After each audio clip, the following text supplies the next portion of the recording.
or not end of day. Yeah, I'll make a announcement. If you guys want to sign up for the IFAI is doing a raffle and for that basket over there, I think it's like $1,000 giveaway. If anybody wants to register for it. Oh wait, sorry. Inflate the price a little bit. Oh yeah. 2 more years, it'd be worth $1,000, I guarantee you. Anyways, they're giving that basket away if you guys want to sign up, and it's a really good organization as well. So we'll get started in just a second.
There we go.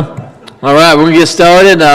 Welcome back to day 2 of Growing Power Conference. And we have a special guest this morning. Kick off the conference. See if we can get ready. Mr. Ben Yehola. Ben? Do you want to leave the microphone on? Yes. Okay.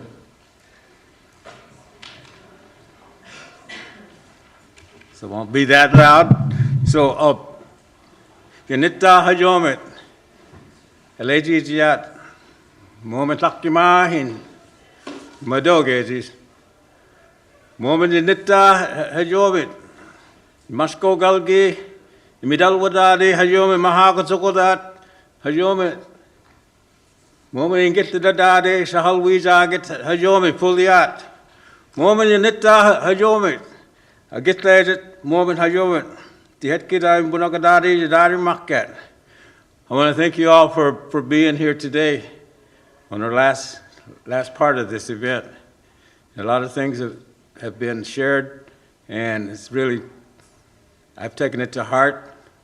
And looking at our future generations, and I just wanted to express this acknowledgement of this time and place here on this ground.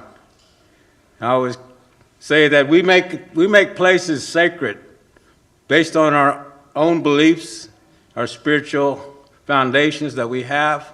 And so this morning, I just wanted to share a little bit of the cultural foundation that I have come to know as a Muscogee, Guashadi. And so, but I will say it like this and acknowledge in the place. I wanted to do it in the language. Unita hayomet, mageros. Pohaide, naginumalgan hayomet, hizagida hayomet, emit moment nagid winahoget haget, ayibat, Unita, ajagimahi doibiga. Moment hayomet, nagida, nita ozin hayomet. Hobidagi hijiska hayomet, tobes. Mo hayomet nagid in wegiyadi hayomet.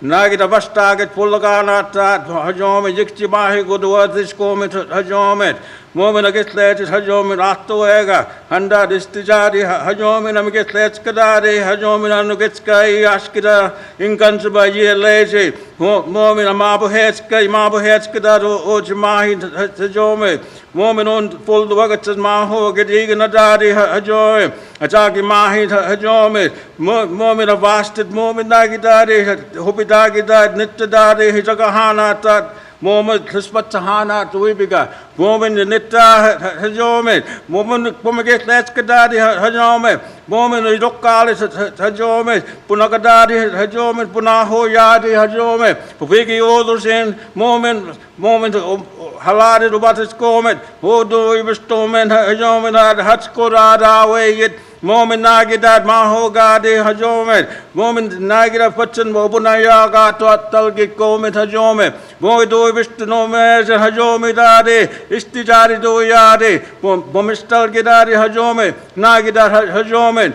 Moment Hishagida Mishida, Humadad, we lectured Nagida, Chinigi Gada to Hanadi, moment Shianated, moment Badadi, Pompoyari, what is Maga Gadidunga, moment Hajomet, Badadin, Unitadade, Ibokpangadad, Ibokpanga Hajomet, Humadadi, we let's it, moment Hajoma, get Leska Hajomet, moment Bomok Hayagan, Hajome, Botingadad, Momok Habagan, Mobatis Comet, Mobin Nittadadi, Hajome, Ilgadadi, Ilga Hoski Adigose, Istimanetti Dadi, Hajome Puliadi, Moido Ibistinomen Nagidadi, Istijari Dadin get to the Dadi, Pomwega Gadida, Hajome, Momen Engi, Augusto Mason, Umladies could I do Ibistino Mason, Yadadi, Hajome, Pumaget Letskadadi, Hajose, Dohanadi, Moment Hajome,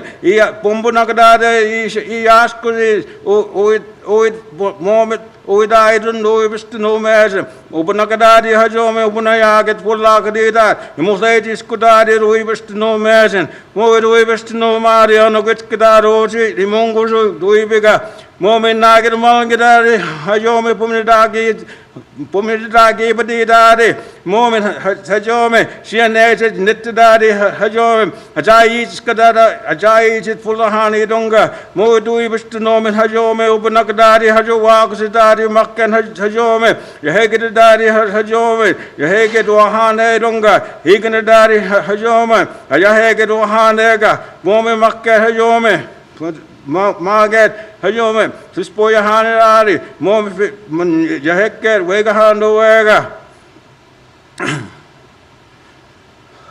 So, I just wanted to sing a song for you all. Following is about the earth and taking care of the earth.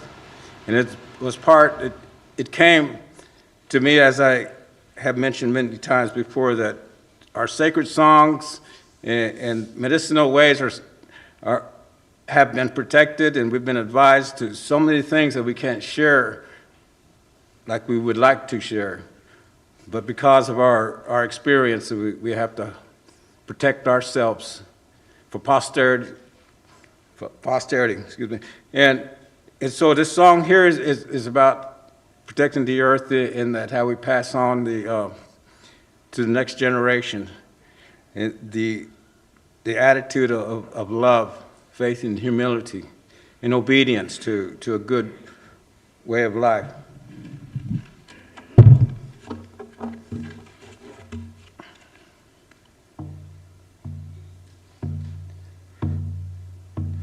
Dalenam ajais karos hoya he Dalenam ajais karos hoya he Yaigana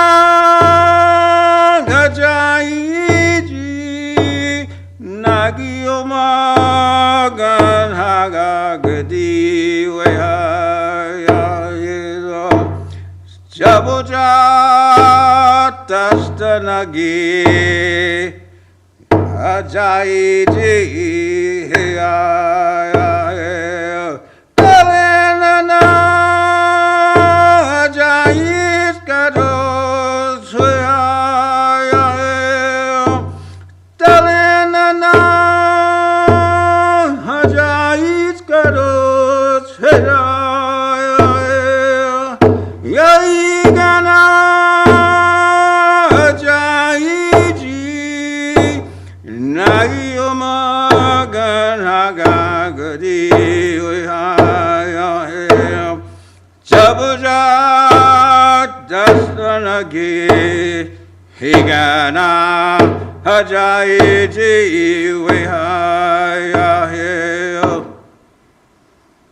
Madhu.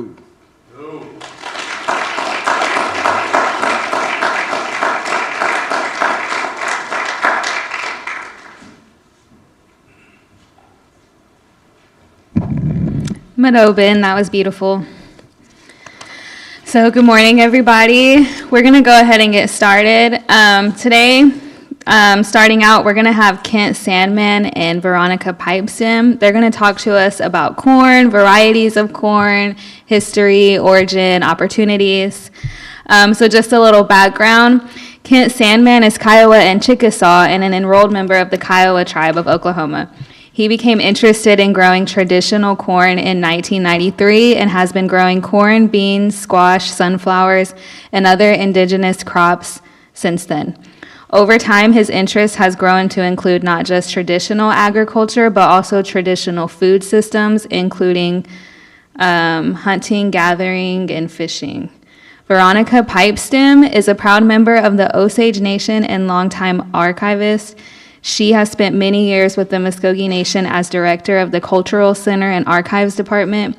She's worked with many tribes throughout Oklahoma in the area of collections, artifacts, and cultural preservation. So please welcome Kent Sandman and Veronica Pipestem.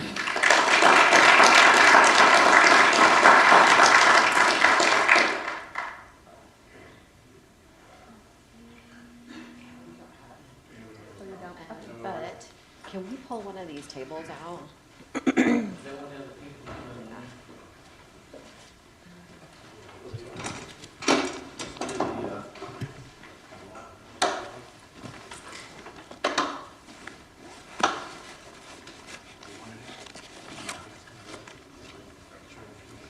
Thank you.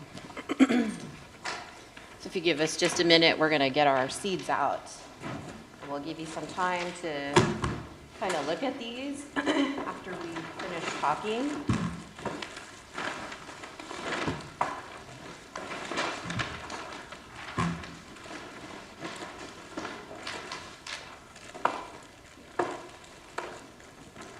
And I will just say, at least in my case, this is kind of a random, just stuff I can pull out real Yeah, fast. this So is just a sampling of some things.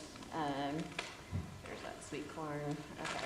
And then there's my course. Okay. And I'll get the rest of it out here in a minute.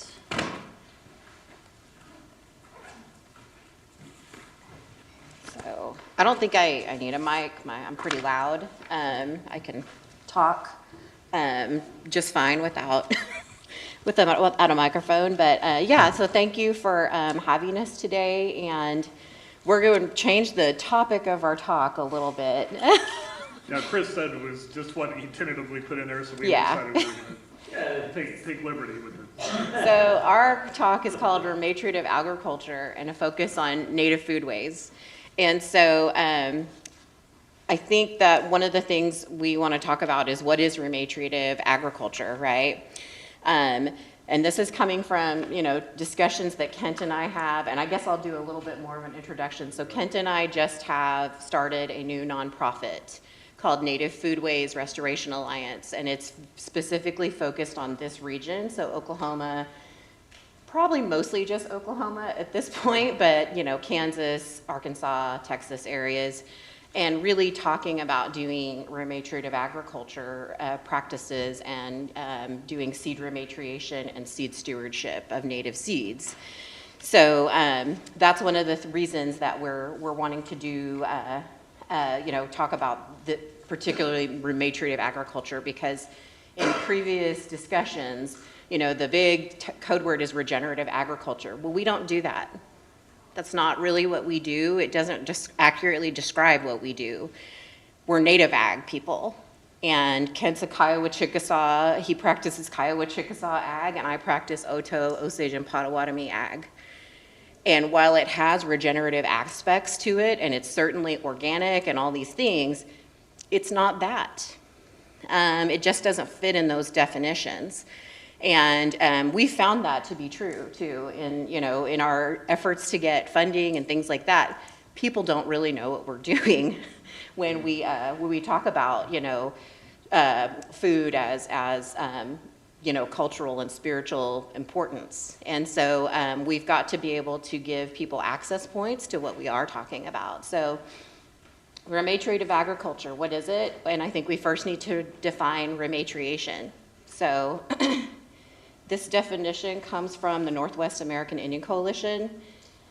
Rematriation represents the restoration of sacred relationships between indigenous communities and their ancestral land, rejuvenating cultural identity, spiritual connection, and sustainable practices. It's essential to acknowledge and celebrate the historical and ongoing contributions of indigenous women in safeguarding and nurturing the land. And through rematriation, we embark on a shared path towards healing, empowerment, and the revitalization of indigenous lifeways. And we do that in our organization through food and seed. So that's kind of how we are talking about this today. So that's the definition of rematriation. So then, once you have that, what is rematriative agriculture? It's native foodways practices that strengthen the relationship between seeds, lands, and people. And that's something that we really kind of put a priority on as we do our work. So one of the first tenets of this kind of definition of rematriative agriculture is the blurring of past, present, and future into our growing practices. So, and what we mean by that, and this is probably our first one, which, you know, we've kind of shown some of these things, is planting native seeds. What you have on the table in front of us are really old, traditional varieties of different kinds of seeds. They're open pollinated native seeds. That's exactly what they are. And when you come up here, and we'll give you time to do that, to look at the seeds, you might recognize some of these seeds from seed catalogs and other things like that. Well, the name has been changed, the indigenous identity of that seed has been completely erased many times, and they have been hybridized or other things that have happened to them. These are open pollinated native seeds, and when we have them, we certainly don't have identification for all of them. We prioritize the name of the nation that those seeds came from. And that's really important, because that's another way that our traditional knowledge and the work of our grandmothers, mostly, you know, the women have done this for centuries and millennia, has been erased by seed catalogs and by seed companies. And so that's something that we place a primary importance on. So anyway, these are open pollinated native seeds. Yeah, go right ahead. Me and Ken are going to be pretty informal about this too. So I'm going to jump with it. One thing I would say, though, especially on the definition of native seed, one thing I would kind of say and also maybe clarify is that also in its tradition was changed over time, right? So when we talk about traditional crops or things like that, the question is, what are we talking about? Are you talking about 1291 versus 1491 versus 1691? And I bring that up especially because we're in Muscogee College. You know, I'm sure some of you have heard about the peaches of Vernon Courtright has. You know, peaches originated in China, spread to Europe.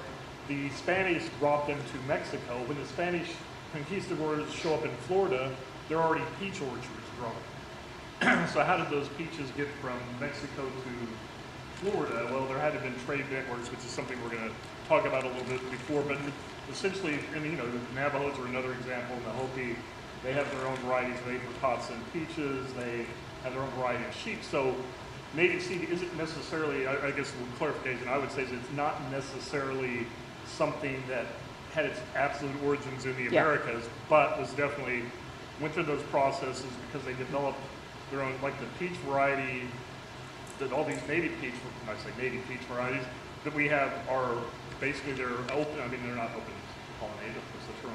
You don't have, they're true from seed. You don't have to graft them. Almost any of your other commercial varieties, you have to graft the peach seeds to get that variety. These grow true from seed. So, you know, when you plant it, and so that was something that the tribes developed themselves. They got the seeds, developed stuff that they didn't have to graft. So, but anyway, so I just wanted to make that. And yeah, for sure. Back over to Veronica. So native seeds are more sustainable by their very definition. You have to do less work. Well, I wouldn't even say that, but different work. Yeah. But the thing that we know that is they have adapted to thrive in this land. They're just better adapted to grow here because our ancestors have been growing them for, you know, at least 1,000 years, some of them hundreds of years. And they've adapted them to grow in their homelands, and they've adapted them to grow for us removed tribes here too. And I'll get into that later, but they've adapted to thrive in this land. So they're not from Europe, they're not from anywhere else, they're from here. And so that's one of the reasons they're more sustainable, is they're just more adaptable and they're used to this place, right? The genetic variation in these seeds is more equipped to respond to climate change. And anybody who's put anything in the ground lately or spends any time outside knows that climate change is a real thing. I'm not going to get into the politics of that, but we know, like I'm still growing things in my plot right now, and that's very strange, right? I'm still picking beans right now in, you know, beginning of November. So we know that that's changing. But the genetic variation in our seeds is more equipped to respond to things like that. Our seeds learn and remember. And that's one of the big things, if you leave with nothing else, is that our seeds learn and remember. They know and they're really old, their memory's really old.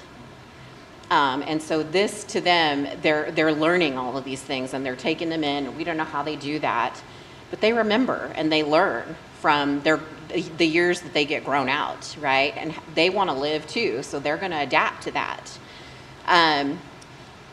So they're more resilient by definition and more likely to succeed in times of great change, right? And that's exactly what we're in right now, is the weather is changing, the weather patterns are getting weird, the rain patterns are getting stranger, everybody's looking at that.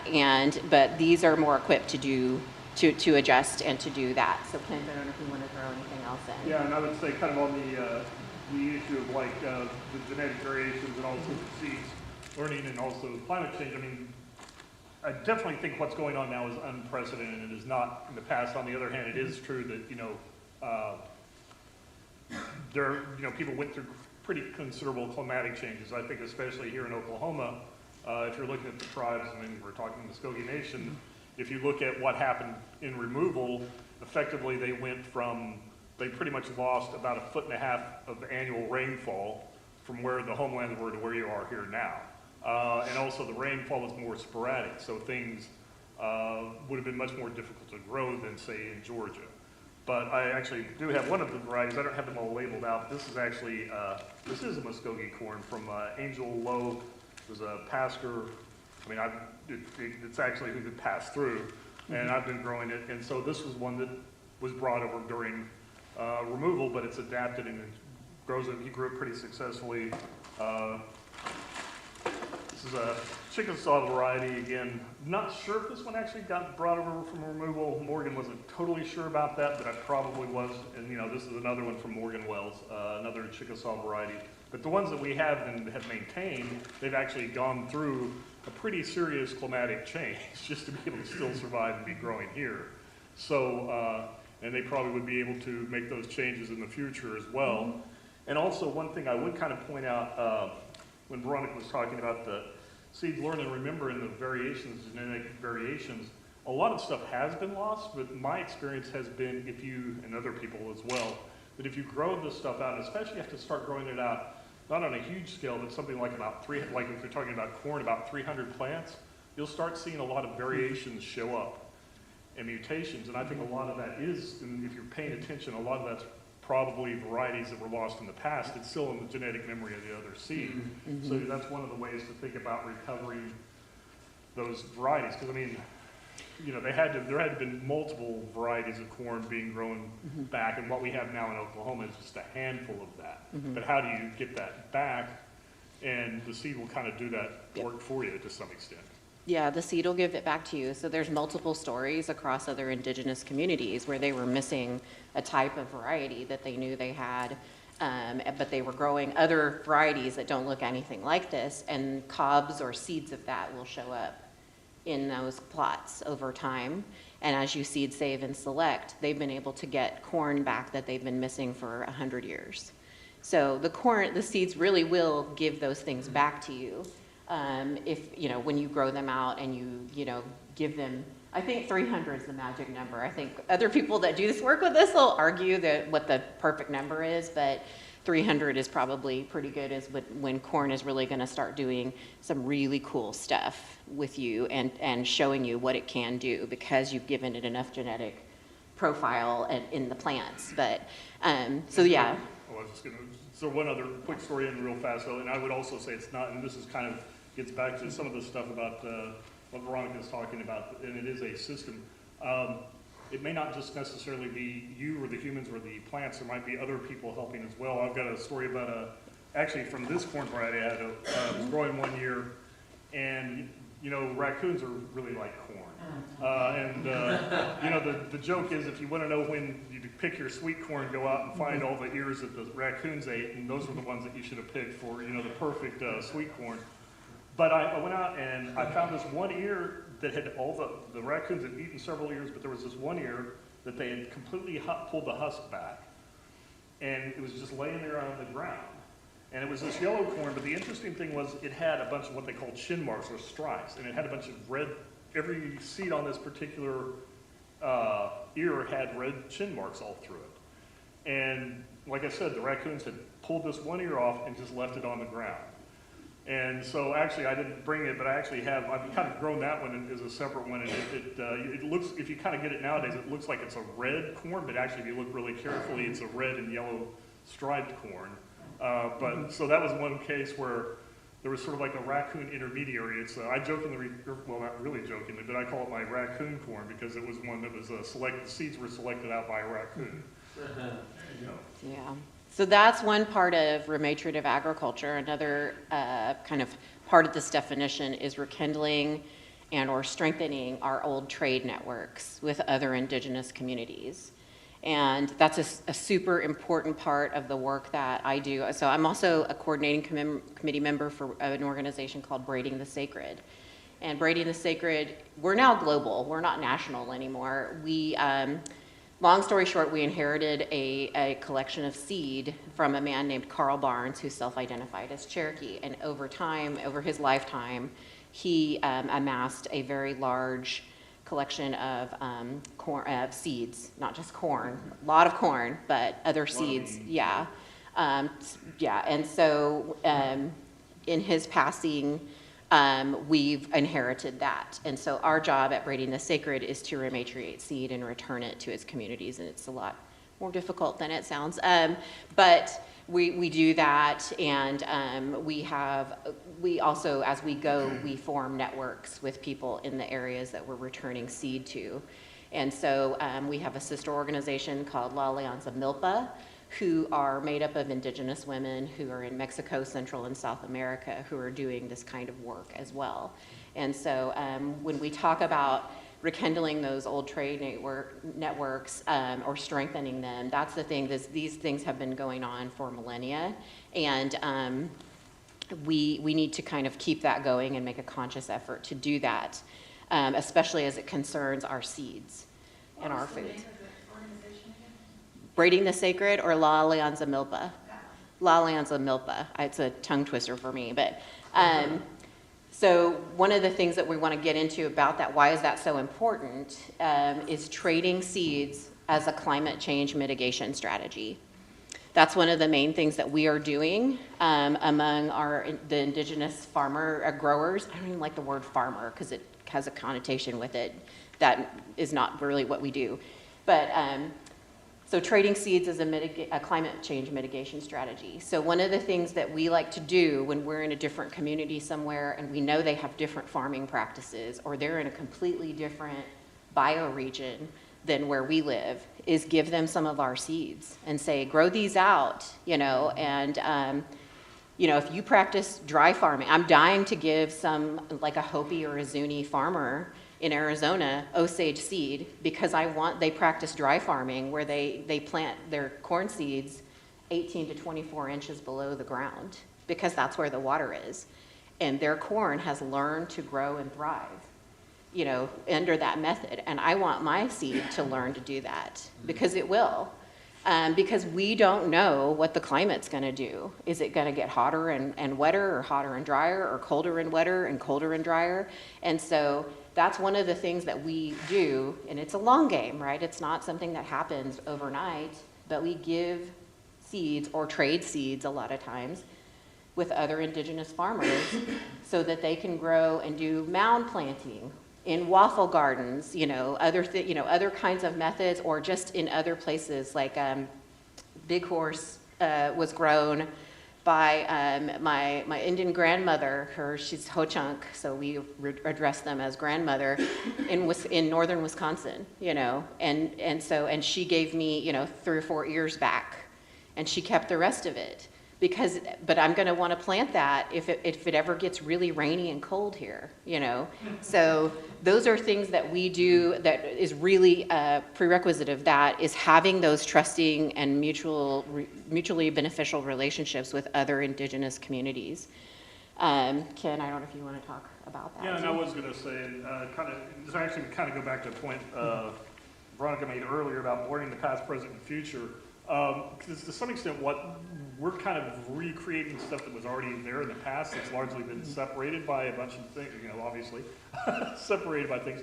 And I kind of go back to the peaches. It was 2018, I was up in New York at a Braiding the Sacred event at the Cayuga, and got to talking to him, and Cayuga said that in the old days there was what they called the Great South Road that started at the south end of Cayuga Lake and went all the way down to Georgia, which, you know, that would have been, in those days, would have been where the Muscogee people were.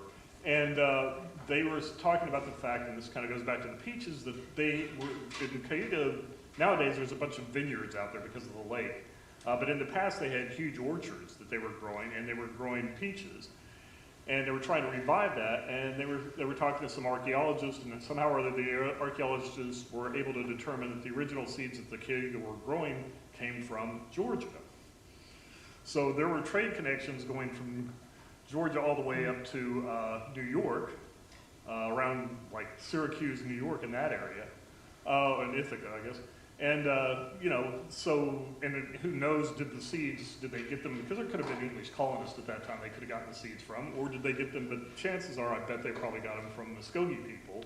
And so that's a connection that was already back there. You know, you see the same thing with some of the corn varieties. You know, the Pawnees have a variety they call their eagle corn, and they thought, yeah, there's one. They were talking about, you know, it's kind of one that they've been growing for millennia, and they thought it was exclusively theirs, and it kind of turns out, they found out in recent years, that the Navajos are growing that variety too.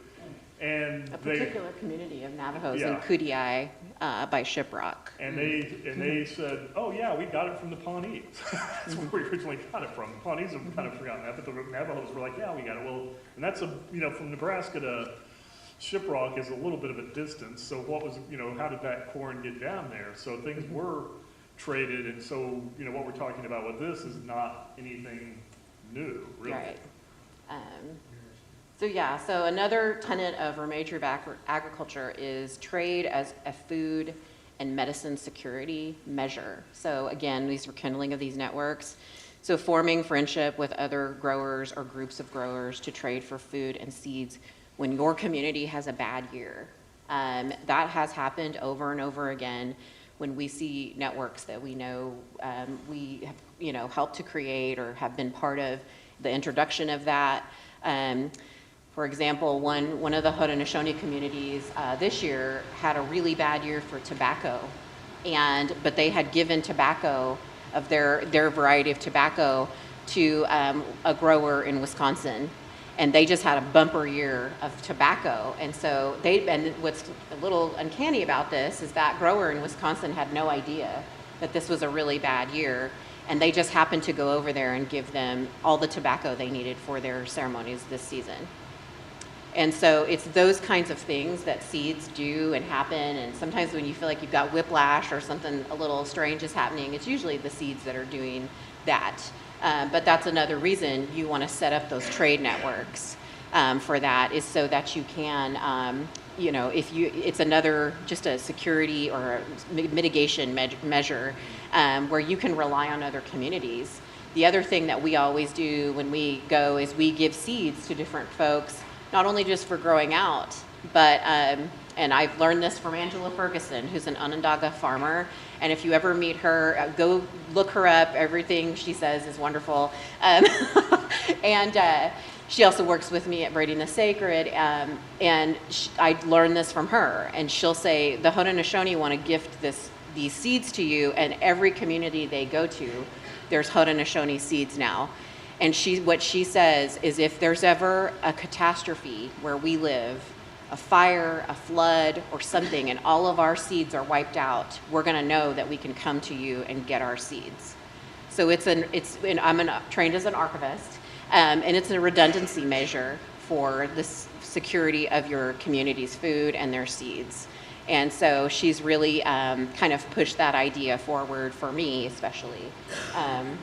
But as a food and a security measure. So another tenet of regenerative agriculture is this foundational acknowledgement of the blending of spiritual, cultural, and the physical as a fundamental way of understanding how we should feed ourselves. I don't know who said this. I was at a conference years ago, and I saw someone that says, to be truly sovereign, for a tribe to be truly sovereign is to have the ability to feed yourselves. you're not sovereign unless you can feed yourselves. And so I've kind of taken that to heart. So, and it's not just the fact that we're just putting food in our mouths, it's all of these other implements of feeding ourselves that come into play on that. So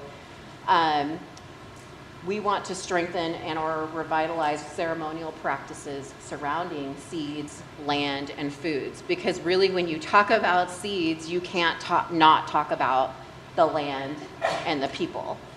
And vice versa. All of those things are so dependent on one another, and that it's hard to talk about plants without talking about the land and the soil and the air and the water too, because they need all those things, right? And when you talk about these kinds of blending of these elements that we tend to separate, I just don't see them as different spiritual, cultural, physical needs. Food is not a commodity in this context. It's not a commodity. It's not about yields and profit. It has nothing to do with that, in fact. Well, yields are important, but And we can trade. That's yeah, kind of an economic yeah. activity, but, It's inherently tied to the health of our bodies and spirits, as well as the health of the land. And what I mean by that is when you plant diverse crops, and we were here to talk about corn, but you really can't talk about planting corn without planting a bunch of other things with it. That's really going to give it the best shot of surviving. But planting diverse crops calls different animals and insects that have been scarce in that area, and that heals the land. I hadn't seen hummingbirds in a while on my property, and I started planting tobacco, and I've got 30 hummingbirds outside in the morning. I have hornworms in my tobacco. Well, I'm probably the only person in a 50-mile radius growing tobacco, right? Where did these hornworms come from? Things like that. But it calls these things that normally they won't come unless those things are present, right? And that's the things that we can see and that we know are there. We don't know what else it's doing to the air or to the water when you plant these things. We have no idea, right? I was going to say something. Yeah, and this actually isn't. Well, it actually kind of is a quasi-indigenous crop. A couple of years ago, we just at this place where I was growing a bunch of different corn, a bunch of different beans and squash.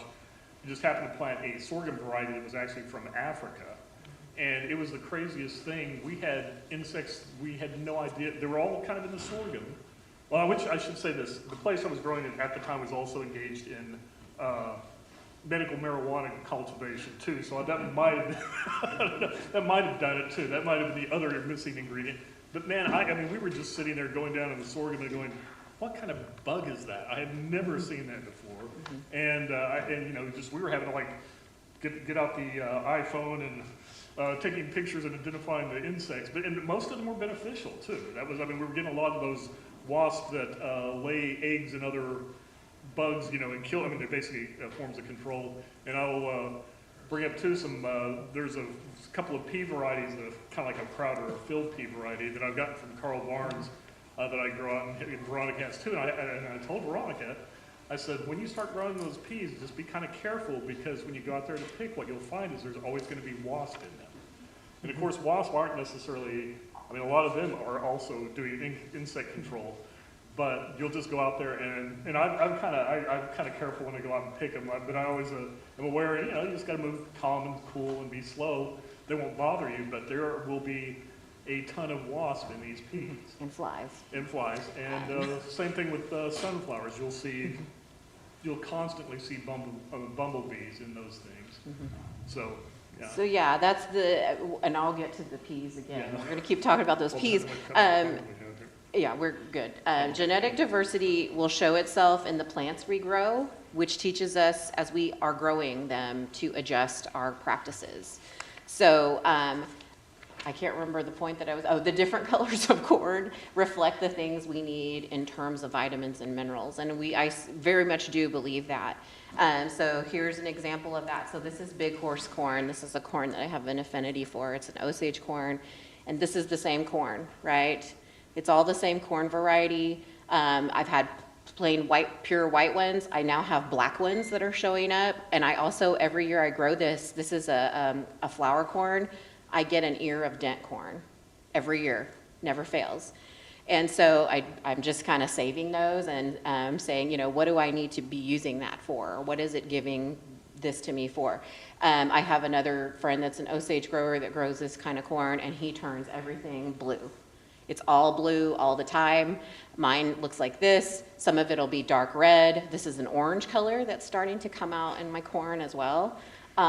So those different colors of corn reflect the things that we need for ourselves, but also for our communities. If you're doing this work, sometimes we're isolated, and we don't know what's going on, but I truly believe that seed knows better than we do, and it's gonna give us the things that we need. So if you wanna talk about corn colors. Were you gonna talk about Cure? But is it Cure that has all the? Yeah, blue? he turns everything blue. He turns red corn blue, he turns everything blue. So. Well, and there are differences. I mean, this is not just traditional knowledge, but even people looking at it, there are differences in the nutritional levels of different corn varieties. For example, if you're just talking about modern, not traditional ones, but like modern yellow sweet corn has, I think, generally about 20% of the recommended daily allowance of vitamin A that you need. If you're talking about white sweet corn, it's got like less than 1% of the recommended vitamin A. And that's not necessarily a bad thing, they're for different purposes. But again, the colors, it tends to be blue corn. And again, that's not just a Southwestern thing. That was pretty much every tribe, including the Muscogee people, had that corn. But those tend to have the highest nutritional value. Red tends to be number 2, then yellow and white. But if you talk to our Haudenosaunee friends, they've talked about this, that they, the colors from their traditions and what they've experienced is, they have, like blue corn is it's basically for like your mental or your thinking ability. I probably need some of that this morning. Good mind, yeah. Yeah, so they were saying, like, if you're getting forgetful, you should eat blue corn mush.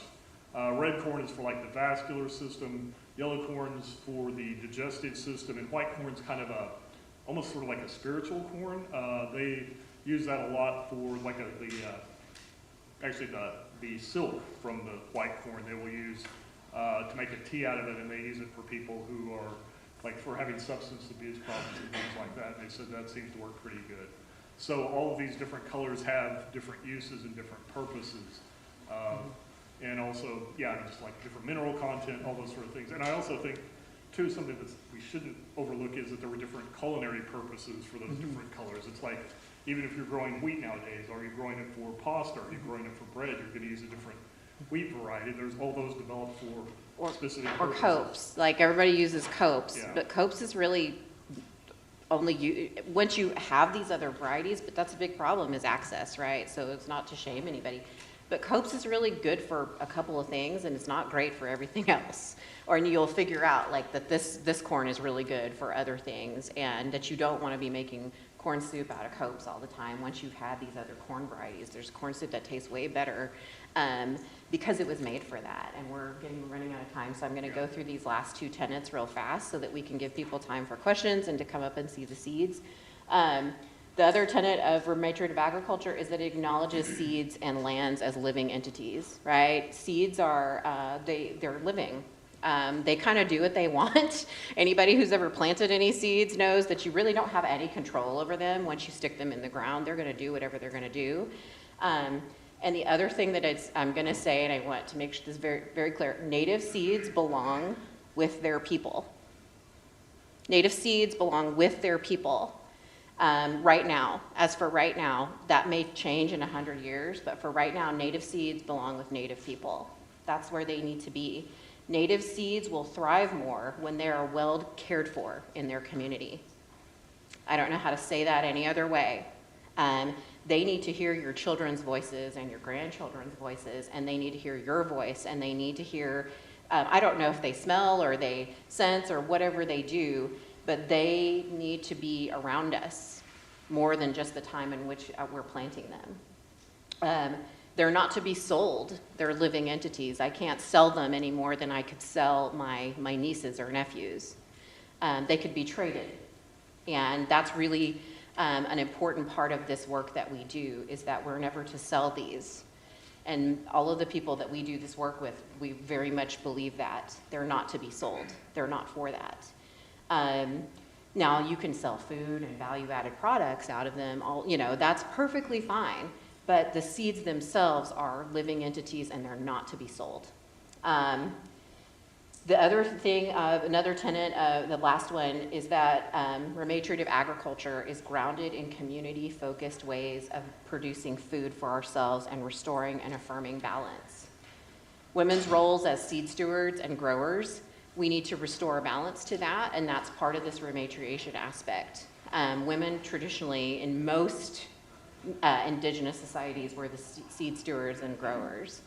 And that's something that's got to start coming back as well. So then one of the things that we want to talk about in this community-focused way is not everyone is a grower, you know, but everybody has a role in food production in a Native community. Not everybody's a grower. Not everybody's got a green thumb, right? But we need people to learn the language and the ceremonies associated with seed and food. We need people who can help manage the land. We need people who can create the implements to collect, harvest, and process the food. And we need people to decide on how to equitably distribute food within our communities. And then we really need cooks. But those are, you know, these are all these kinds of different, and we need eaters of food, right? That's kind of a given. But these are all these different roles that people play in this what we call native foodways. So I want to open it up to questions, but I also want to let people come and No, I was just going to say something real fast. So with the whole thing about the creating the implements to process and harvest all that, I will have to give a shout out to Hyatt Water, who's there, who actually brought that up a long time ago. So please give him a shout out there. But yeah. So thank you, and yeah, if there's any questions, or if there's not any questions, just you're welcome to come up here and look at seeds and ask questions about them. But we appreciate your time. We want to give time for that, so before the break.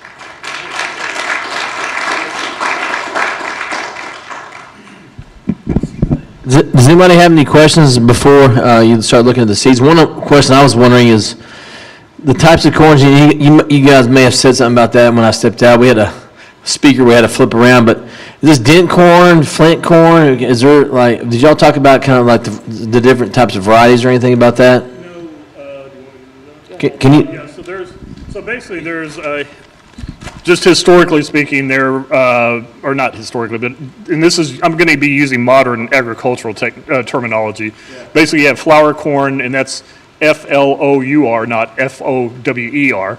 And then you have flint corn, dent corn, sweet corn, popcorn. There's another corn that's not very common, but there's what they call a pod corn, which actually has individual husk on the kernels, not just a husk on the whole thing.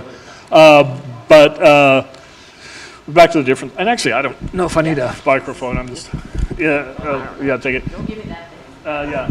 So anyway,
History, everyone. We're going to get started moving forward. Hopefully everyone got to ask the questions they wanted and look at the corn. Take a bathroom break, drink some Yopon, eat a sausage roll.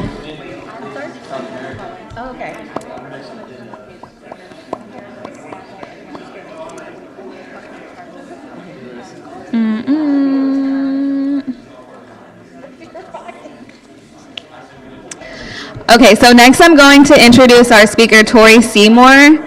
She's from Diabetes Prevention. Tori Seymour is a dedicated and accomplished registered dietitian and certified diabetes care and education specialist with over a decade of experience in nutrition and diabetes care. She's passionate about transforming lives through nutrition and lifestyle modification.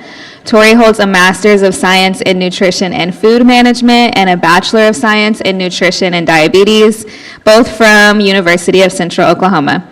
Currently, she serves as a dietitian for the Muscogee Creek Nation Special Diabetes Program for Indians and as the coordinator for the Muscogee Creek Nation Diabetes Prevention Program. When not working, Tori remains an advocate for wellness through her active involvement in professional organizations, educational camps, and community health initiatives. So please welcome Tori Seymour.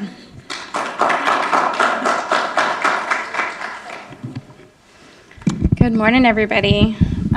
So my goal is to kind of tie together what we've learned over the last couple days of that agriculture and tie it into the health that I see of our patients that come and meet with me, from little ones all the way up to our elders. So I see across the board, and I am a part of a lot of youth programs too. So we're gonna look at some of that data, but then also ways that we can like put practices in of that wellness. More of lifestyle change with food and activity is kind of what I focus on in partnership with what our providers are doing. So that's kind of my goal as a dietitian within our tribes. So this is just to give us a reflection of some of the consequences of obesity. The first one there is type 2 diabetes. You can see some of the others as well. So like it was mentioned, I work within the diabetes program, but I'm also coordinator of our diabetes prevention programs across the nation, and then also part of a lot of our statewide diabetes education for all of the tribes within Oklahoma, as well as our youth diabetes prevention. So this is going to be our rates currently from the most recent data of obesity in the United States. And you can see where the darkest colors are going to be the highest rates. And then Oklahoma is at the most recent data at 38.7%. For obesity in America, for specifically our Indian or Alaskan Native populations, you can see it's even darker, especially here within Oklahoma, with that percentage at 45.2%. Increasing rates of diabetes prevalence, so we can see over time we're also seeing that increased rate as well, and especially down here in our southeastern side of the United States, including Oklahoma. And this is going to be an overwhelming burden and the iceberg effect. So this picture is very, gives you an idea of what we're looking at. For diabetes at the top is what we know and has that 30.3 million in the United States, 440,000 in Oklahoma, and you can see the percentages there. But underneath that surface is the prediabetes or the undiagnosed. So those that might have diabetes or prediabetes but not be diagnosed with it. So we don't know what the total number is, but we can estimate it's around 84 million for the US and over 1 million for Oklahoma. This is specifically for Oklahoma. So we can see by county what our prevalence of diabetes is. And again, more within our southeastern side of the state is where we're seeing more of it, including a lot within our Muscogee nations. So one of the things that I really am passionate about is the prevention side. So what can we do at that prevention point for those that we know who are at risk, who have that family history? Maybe their numbers are starting to get higher than we would like for their lab work. We have the National Diabetes Prevention Program. We have this in each of our clinics across the nation. So it's available for any clinic that you attend. So it's designed for adults with prediabetes or at risk for diabetes. So your lab values might not be starting to become elevated, but we do have a family history. Our weight is increased, our activity is lower. Those are all going to be risk factors that could still qualify you to attend these classes to make changes before your numbers do become elevated. It's proven to be twice as effective as medications in reducing risk for type 2 diabetes. There was a long-term research that was done for this program specifically, and it found that the lifestyle change was more beneficial than just the medication alone. So that's why I said that I'm more on the prevention, lifestyle change side of things, working with the providers if we do start any medications. Facilitating lifestyle change is going to take time, so this program is a year-long program, so it takes time to make those changes, especially within our lifestyle, with healthier eating and increasing physical activity. We're focusing on healthier eating, increasing physical activity, and coping skills, because we're going to have those hurdles that come up. How are we going to deal with them over a lifetime to make those healthier changes? We have the holidays right around the corner. I know it's on all of our minds, but our lifestyle changes are affected by that, right? And so that's what we can talk about within these classes. And then focusing on goals setting in a realistic, doable, flexible, and enjoyable manner. So we do it within a group setting, so we're all there to support the coaches as well as the participants, learning from each other, and focusing on smaller, more realistic, doable steps versus trying to reach for the stars right away. So we're looking at a long time, over a year, of making those changes. So these are the criteria for someone to be able to attend these classes. You have to be 18 years of age or older, have a BMI over 25, diagnosis of prediabetes or gestational diabetes, history of gestational diabetes, and it can be self-reported. And then a fasting glucose within the range of 100 to 125, or a 2-hour glucose range between 140 to 199, or an A1C of 5.7 to 6.4 is within the lab value prediabetes range. So risk factors, gestational diabetes, or these lab values. This is the risk test. It was in your bag that you got when you arrived today. So you can take it, you can let your families take it, anybody that you think might be at risk, so that you can see what your risk factors are. There's also on the CDC website one that you can click through and answer the questions, so you can send that to them in a text and say, hey, take this quiz, see what your risk factors are. Over 5 is going to be considered at risk, so their lab values might not be within the prediabetes range technically, but if we score over 5 on this, because we're a man versus a woman, or age, having gestational diabetes, family history, high blood pressure, activity level, those criteria can increase your risk factor as well. I also have some flyers for our programs, specifically within our Muscogee clinics. So if anybody's interested, this is all of our contact info, and I brought those as well if anybody would like that. So that's kind of what the data shows, what program we have in place to help with making those changes. But let's kind of talk about some of what I talk to my patients about, but also what we talk about within those programs. So we want to eat healthy, more indigenous foods. So I know our last presenters were really encouraging more gardeners so that we could have those native foods around, given to our hands of our patients. But then it's actually getting the patient to eat that food, right? So that's something that's going to be the next step, which is what I try to do, is what are those resources, but how can we actually get that patient to start incorporating in more of those plant-based or native foods into their food intake. I was telling one of our participants here today that we just started a program that is working with local farmers to get that local produce into the hands of our pre-diabetes and diabetes patients. And we had 2 out of 10 attend yesterday to pick up their food. So we are offering it to them for free to pick up every other week, and they're not coming to get it. And we're trying to figure out why is that happening, because we're trying to bridge that gap of access for our patients to be able to get that local farmed food, and they're not getting it. So we're trying to figure out what's going on there. But then a part of that is them meeting with me as well to try to figure out those barriers and figure out how we can incorporate in that food. How do we cook that food? I've never had this food before. So those are things that I can help the patients with for trying to help bridge that gap too. Lower fat meal plan. So if we're eating more of those plant-based foods, they're going to be naturally lower in fat, higher in fiber.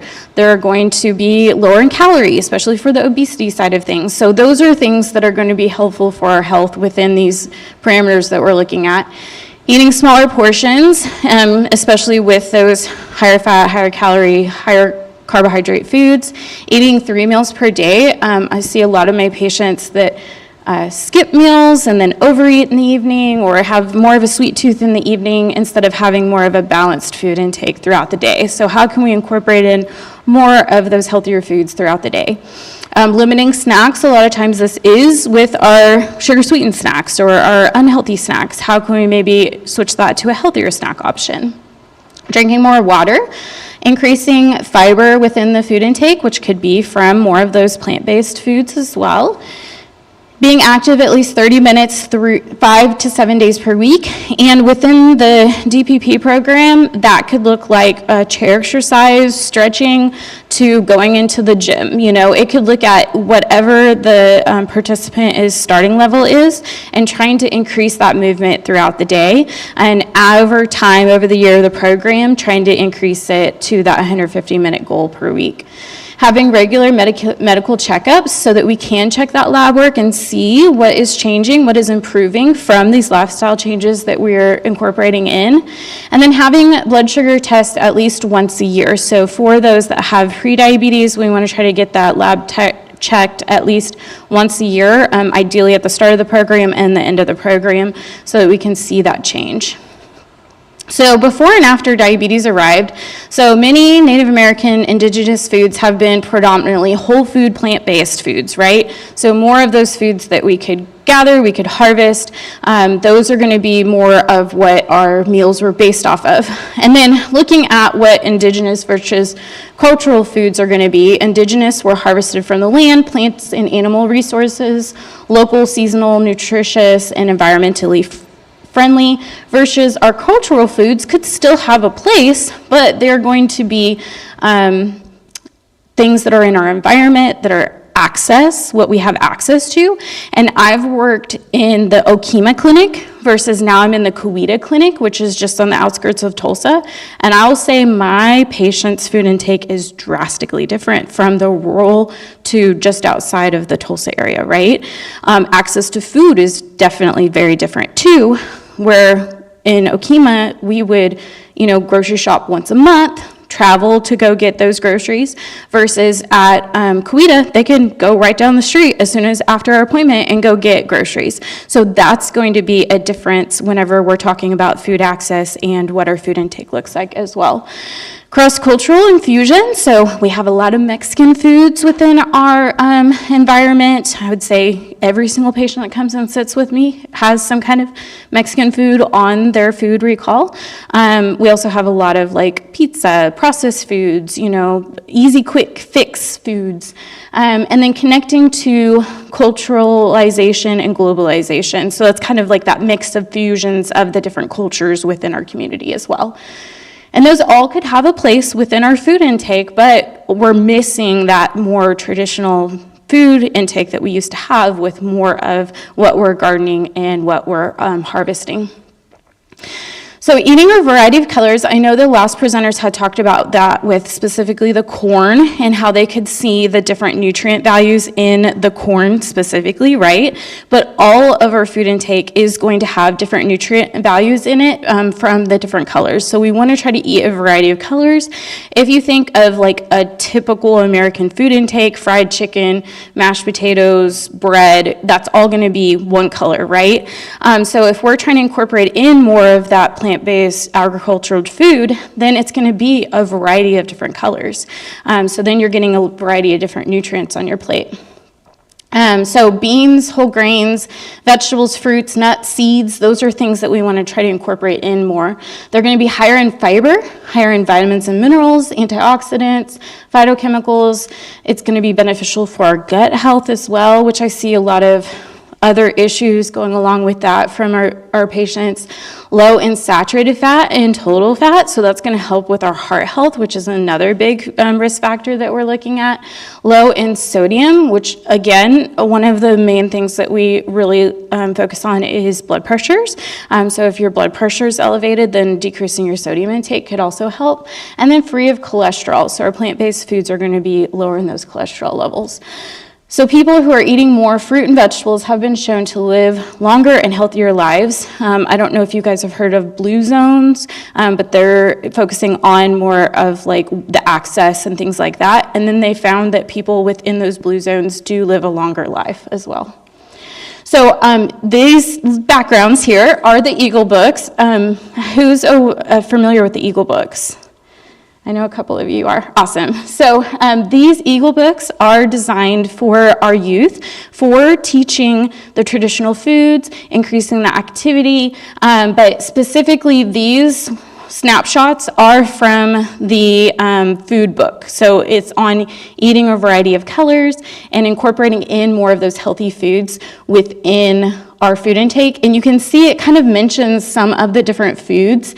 So it's like grandma, rabbit, I think is who they're talking to, and carrots, green beans, squash, cucumbers, pumpkin, corn, watermelon. Down here, they're talking about some of like the fruits as well. Oh, Mother Earth is who they're talking about in the grandma's garden. So they're realizing that traditional grandma had grown a garden. Oh yeah, I remember her having a garden and these different foods were grown in it and I love to eat those, right? But then maybe we've moved away from that, so we want to try to incorporate that back in a little bit more. So that's what these books show, and it's really great. We work with our kids for trying to incorporate that back in a little bit. So moving on to the My Native Plate. So the USDA has the native, or the My Plate. This is the My Native Plate, and it looks a little bit different than the Native Plate. The My Plate. We took milk off, so we have water in place of the milk. We also have like some of our traditional foods, like wild rice. We have deer meat. We have berries. So we incorporated in more of those native foods that we would incorporate in. And then looking at how we can make that food modification with our patients, with us ourselves, to fit more like this. So normally I will get a food recall from my patients when I talk to them to kind of see what their baseline is. What does their food intake look like right now? And then how can we move it slowly to look more like this? So having more of half our plate, those non-starchy vegetables. That's not going to affect the blood sugar, have lots of that fiber, low in calories, be very colorful like you can see here on the plate. And then we have the fruit on the side that could be a snack or after the meal, the lean protein, and then have whole grains with that wild rice.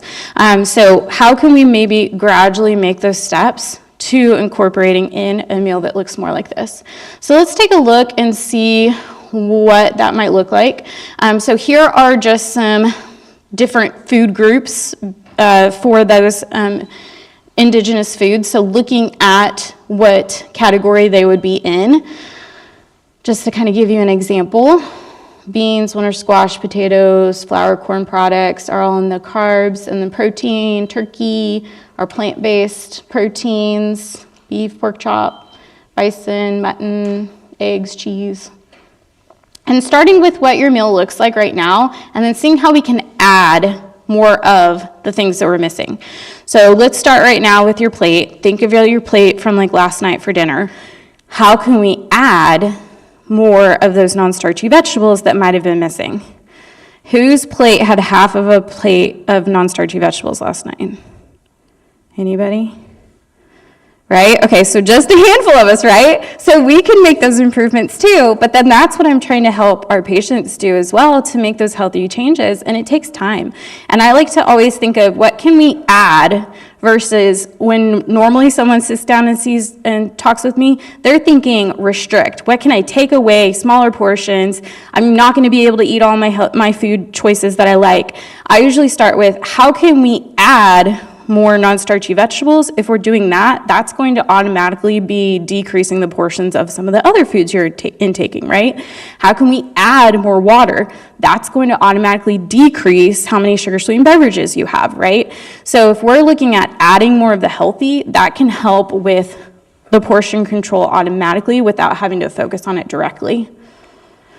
So let's look at how this breaks down with several different meals. So we're looking at that my plate, and we're saying, oh, I don't eat all of my meals spread out on the plate like this. That's okay. You can see each of these here is going to be something that's not normally eaten spread out on the plate.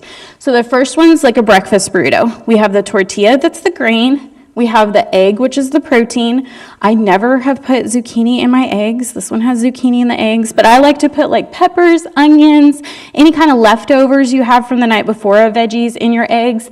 And then it has like a pico that you would eat. So like tomatoes, onions, those kind of things that you would eat in the burrito.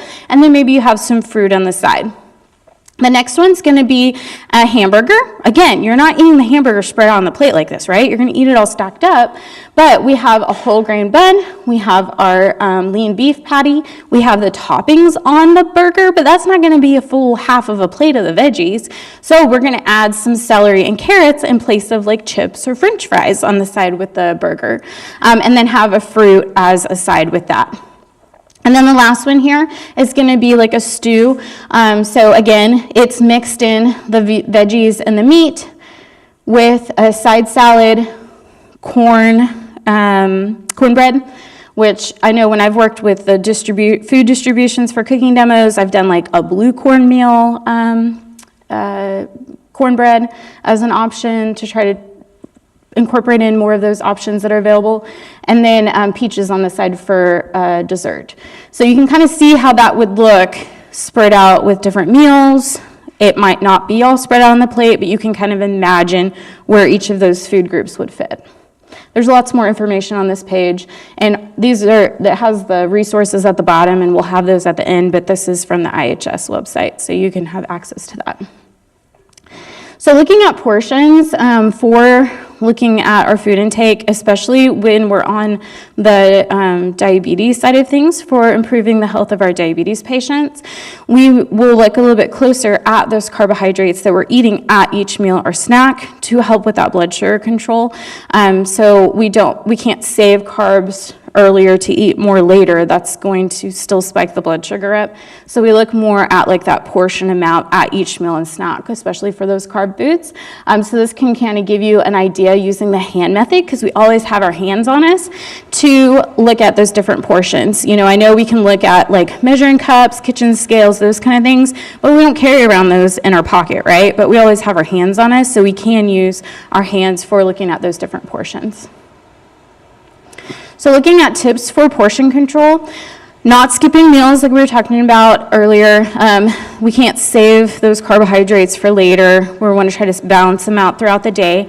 It can also help with not overeating later at night or having more of that sweet tooth in the evening.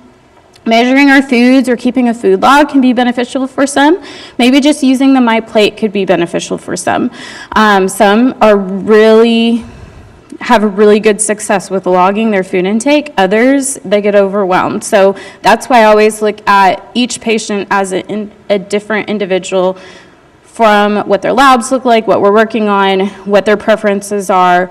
So every single person I meet with is going to be different. Paying attention to labels and serving size, so we always look at labels for looking at our serving size. Of course, if we're incorporating in more plant-based foods, more agricultural foods, they're not going to have labels, but we know that they're going to be higher in fiber, healthier food options as well. But if we are looking at anything that has a label, what we're going to look at there. Using smaller plates or containers when eating foods, drinking water before meals can be beneficial, eating a serving of non-starchy vegetable before a meal. So that's something that I always encourage, is having half of that plate that non-starchy vegetables, then plating your lean protein, and then your carbohydrates. So if you're plating your food that way, if you're eating your foods that way, then that's going to limit your portions of those carbohydrate-containing foods. Even like for our holidays that are coming up, if we're plating our food like that, then we're going to be making those healthier portions as well for like those holiday meals. And then making a plan. So that could be, we're going to go out to eat with family. Maybe we can make a suggestion of a place that we know has healthier food options on it. Am I going to plan out to eat a healthier breakfast, lunch, because I know I'm going to eat out later? What kind of food intake, say a holiday meal? A lot of times our holiday meals or traditional meals don't have a lot of vegetables on them right now, right? So how can I incorporate in more of that throughout the day before I get to that meal that I know is going to be lower in the vegetable intake? Yep. So, how do you kind of teach like people that one is, not necessarily being on a diet, but like just becoming a diet, so that like there's kind of like a stigma of being on a diet, and everybody knows you're on a diet. I always see that skit by Chris Farley where he starts eating all that candy, and they're like, I think you're on a diet. He's like, leave me alone, I'm starving. That's why I feel like there's a stigma of being on a diet versus like a lifestyle change where that becomes your diet. Right. You know your diet, that's just the way you eat. Right. That's because you're going to eat in a healthy way. Right. So like I had mentioned earlier, like looking at adding instead of restricting is something I focus on. So adding more water, adding more non-starchy vegetables, adding more fruit. Those are things that we can get away from that diet mindset, but I never use the word diet. You have not heard me once say diet, right? I've always said meal plan, healthier eating, lifestyle change, that kind of thing, right? So I never use the word diet. So that's exactly how the patient is sitting down in my office. I'm going to have to be on a diet. You're going to tell me I can't eat all the foods that I want, that kind of thing. That's the exact mindset that somebody comes into my office with. And then over the time I'm meeting with them, I want to try to make smaller steps into that lifestyle change for making healthier eating and get away from that diet mindset. Does that help answer that question? Yeah. Good question. So kind of going into that is the mindful eating. So not only what foods that we're eating, but how it's affecting our body. What is it making me feel like? What is that mindset of that food intake? So mindful eating is another technique that we can do to help you eat your cake and eat it too. So having those cookies, that birthday cake, and not feeling guilty because I'm breaking my diet, right? We're still making healthier changes for our lifestyle change. Mindful eating is being aware of the physical activity and physical and emotional feelings that we have around eating, and paying attention to what, when, where, and how we are eating. So we're going to have different emotions that are tied to our eating, but also foods are going to make us feel different. So if we are noticing that when I eat more plant-based foods, more of the agricultural foods, it makes me feel better, then you're going to want to eat it more. Whenever I eat that processed, higher fat, higher sugar foods, maybe it gives me a burst of that chemical reaction at first, but then it's going to make me feel awful, right? I'm going to be seeking it again. So if we can gradually start noticing how our body is feeling from making those healthier choices, that's going to encourage us to eat it more. But it's getting started is the hardest part, right? It's how can I encourage the patient to start with incorporating that in to get that ball rolling in the right direction. So here's 6 ways of practicing that mindful eating. So on the left-hand side, we can see the mindless eating versus on the right-hand side, is going to be the mindful eating. So mindless eating, past full, ignoring our body signals, eating when emotions tell us to eat. We're sad, we're bored, we're lonely. So those could be some reasons why we're eating. Eating alone or random times and places. Eating foods that are emotionally comforting. So we have a lot of emotions tied to our foods, right? So that might be a reason why we're eating. Eating and multitasking. So are we watching TV and eating that bag of chips? We look down and say, who ate that bag of chips, right? It wasn't the dog, it was you, and you just didn't realize it. Considering a meal and an end product. So, I'm going to be working out X amount so that I can get to that meal or eat that piece of cake or whatever that is. Mindful eating. So listening to our body and stopping when full. So it might take actually physically putting your hand on your stomach to start to figure out those cues of what your hunger fullness is. A lot of us, we've lost that over time. When we're born, babies know what that fullness hunger cue is, so they stop eating when they're full. But we lose that over time from racing to eat, from, just our job, our school, or environment, that kind of thing. So getting back to listening to our bodies. Eating when our bodies tell us to eat. So is our stomach growling? Do we have low energy? Maybe we need to have a healthy snack before our next meal because we're using through that more. And eating with others at set times and places versus like eating alone is what we're looking at here. And that can help us with slowing down, having still more of that social environment with that eating, but it can help us with being more mindful of eating. Eating foods that are nutritionally healthy. When eating, just eating. So instead of like trying to multitask and like watching TV or being on your phone or watching a movie or something like that. And then considering where your foods are coming from. So hunger fullness scale, that could be something we can use to see what our hunger levels are. One of the first steps in mindful eating is listening to our body. This means that you're needing to think about how you feel before, during, and after the meal. So what was your hunger level at the beginning? What was it while you're eating? And then what was your hunger scale at the very end? Asking yourself, how hungry are you? And then we want to eat most of the time when you're at a 3 or 4, and then you want to stop eating when you're around a 6 or 7. It's going to take time, if that's something you're not keyed into, to realize what levels you are and what that like 6 to 7 feels like. So here's what that hunger scale looks like. So this could be something each time you're eating you can kind of like think about in your head to see where you're at. So around a 3 or 4, hungry, ready to eat, beginning to feel signs of hunger is where we want to eat. And then at the 6 or 7, satisfied, no longer hungry, and slightly uncomfortable feeling of full, that's where we want to stop. We don't want to get past that 7 where we're feeling too full. It takes 15, 20 minutes for your brain and your body, your stomach and your body, your stomach and your brain to connect to feel that fullness cue. So you could be at a 6, 20 minutes later, you're at a 7, right? If you're at a 7 and realize it 20 minutes later, you might be at an 8. So that's where we want to try to listen and key in throughout the meal to see where we're at as well. So here's the practice of mindful eating. So imagine you take a bite of macaroni and cheese. That's what we're eating, okay? So we're going to first hold it. Maybe it's on our spoon, maybe it's in our hand. We're going to look at it. We're going to look at the noodles. We're going to look at the cheese on that macaroni. Then we're maybe going to touch it. My daughter's 2. She likes to touch all her food, but that's part of this process, right? Is to investigate it, to learn about what that food texture is. What is this food? It's all new, right?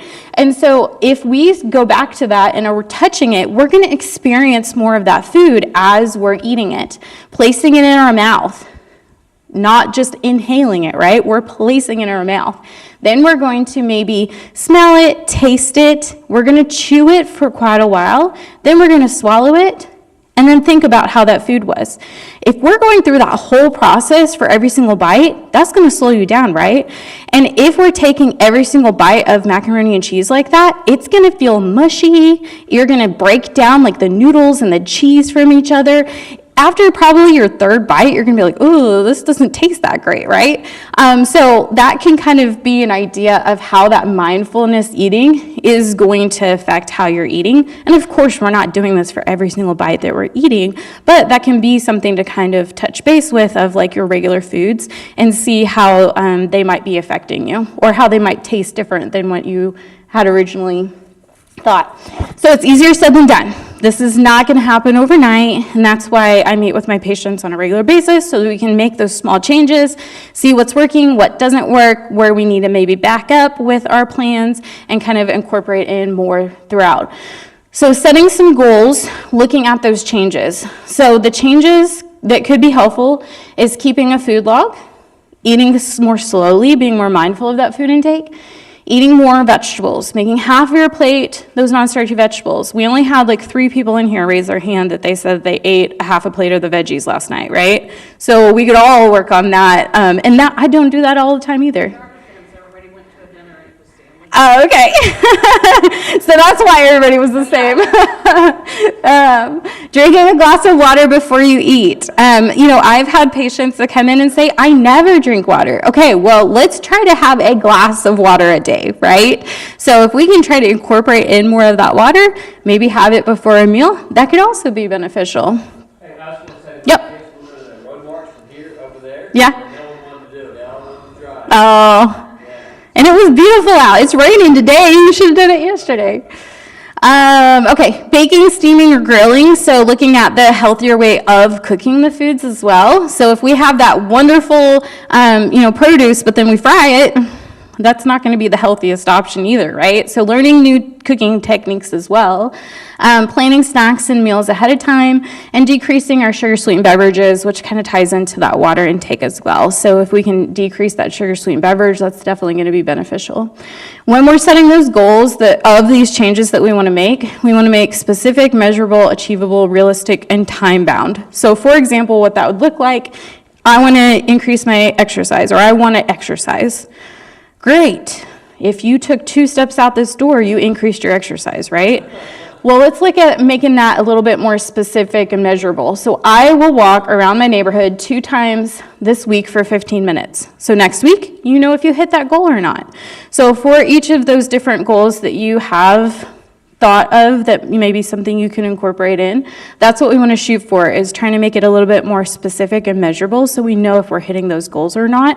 At the beginning of the year, we always have, those great plans of what we want to shoot for, and usually it's like shooting for the moon, right? Well, if we break it down into small measurable goals like this over that year of time, we could get closer to that goal versus just putting a goal out there and never actually making a plan to achieve it. Here's my references. A lot of the slides, like the My Native Plate, are on here. A lot of them also have a lot of other great resources, like on the IHS website, the Eat Right website, Choose My Plate. So there's a lot of good. The OTEP down here is the Eagle books. They can send you those books for free if you have kiddos that you work with, so that you can incorporate that into your education as well.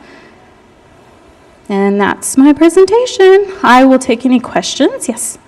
So, in terms of planning the way you eat, that when you get busy, you're busy. I'm trying to have a good lifestyle change in terms of my nutrition. I go from 2, my desire to go from 2 to 8 or 9, like real quick. You go from like not being hungry to like ravenous, you just don't eat anything. Right, yeah. So like, how do you kind of mitigate that, like, how do you deal with that? Yeah, definitely. It's a good question. Low carb diet just goes out the wall, like chips. Yeah. Well, first, that might be not the best balance or realistic thing for long term, right? That might be a first thing is kind of evaluate, especially for people with diabetes. They could have blood sugars crash or go low, right? And so that is very realistic, especially if they're taking any kind of medication. So that's something that we can look back at that situation and see how we had dropped a low or felt too hungry. Maybe we were working out in the field, our activity level was higher, we hadn't eaten in a long time, that's why we had that sudden increase in hunger, you know? So next time that we know we're gonna go work out in the field, it's gonna be a while till I eat, maybe I need to have a healthier snack before I go out, and that's going to help next time, so we can learn from that situation. Somebody that has diabetes that checks their blood sugar, I would advise them for next time, let's check our blood sugar before we go work out in the field, or it's gonna be a long time between eating, so that we can see what the blood sugars levels are, and that could tell us if we need to have a snack or not before we go out. Does that help answer that question? Okay. Yes? What's your thoughts on intermittent fasting? Insulin levels is fine. Yeah, so there is not, I am a registered licensed dietitian, so I am based off of scientific research. So they're still doing research to find out exactly how that is going to affect across the board. I also work with a lot of patients that have diabetes. And so I know that patients with diabetes, it's going to be something that we have to be cautious of and watch our blood sugar levels in that fasting period, because we don't want them to drop too low, like he was just mentioning, as well as we don't want them to spike up. So that would be something that we would watch if somebody was interested in doing the fasting. Somebody that I'm just seeing for like weight management, it can be helpful for decreasing their portion intake, decreasing their snacking, especially if they're snacking on like higher sweet items later in the evening, that kind of thing. So it could be beneficial for someone in that measure too. What my goal is, if somebody comes in and says they're on intermittent fasting or keto, for example, is how can we make it balanced towards their health goals within the measures that they're using? Does that help answer that question for you? Okay. Yeah.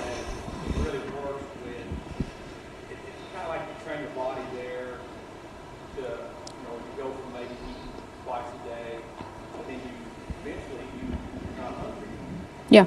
And it kind of, I think with indigenous people, we didn't eat. Right. Our ancestors didn't eat all. Yep. You know, I mean. Nomad. Mm-hmm. Yep.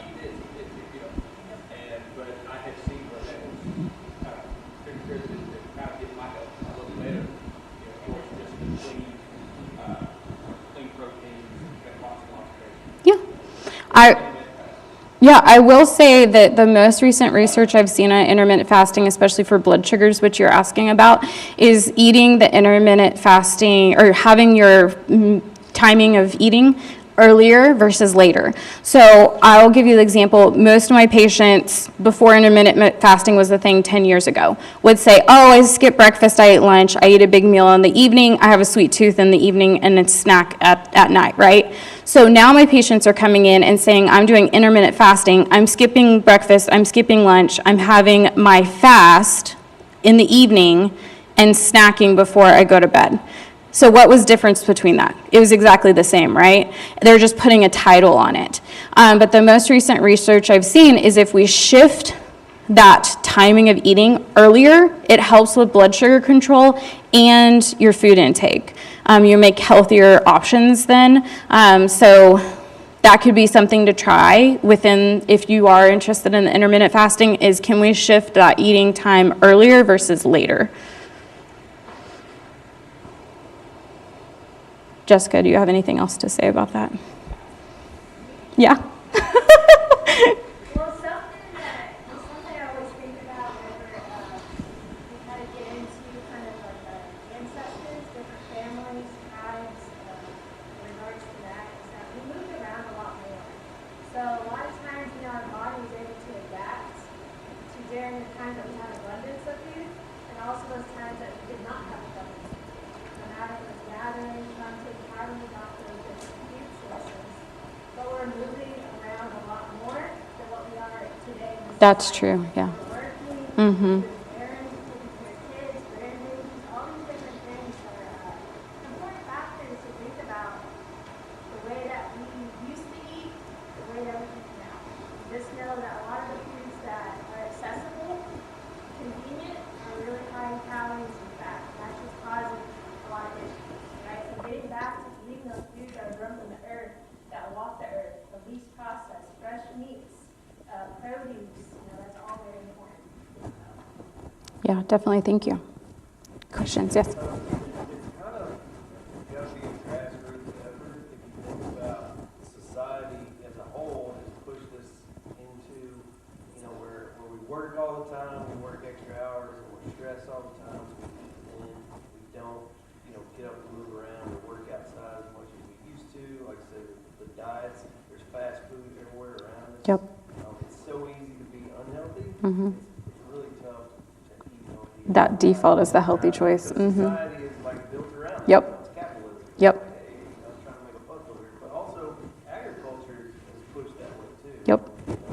Corporate agriculture pushes these efficient products that are full of different proteins and hormones and stuff like that. Right. So yeah, you have to make better decisions. You have to start on the individual level. And Yes. then it works its way out. Right.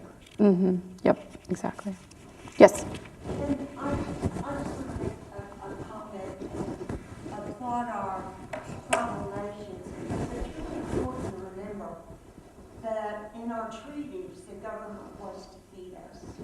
And if you look back, I'm going to indicate my age here, when you went and picked up your commodities, what were they? Cans of Spam with fat, cans of pork, cornbread, noodles, cheese. There wasn't anything that was not. So when I train and talk about Indian country and the importance of health and diabetes, it is an obstacle and a barrier that we have had to overcome. Right. Mhm. So when I ask, why is diabetes so prevalent across the nation? That's where it started. Yep. And a lot of our tribes here in Oklahoma went, okay, we're still going to take the funding to put in our food distribution centers, but we have control of what we want that Right. to look like. Mhm. And then I've had a lot of tribes involved in meat packing plants. Yes. Where it's not USDA, but it's that tribe that's bringing buffalo Mhm. into. And if you've ever fried buffalo meat versus hamburger meat, when you look at those two skillets, you know what it's all about. Right. Mhm. And then one of my sister agencies started funding distribution centers with $50,000 to have conversions and teach individuals with diabetes Yeah.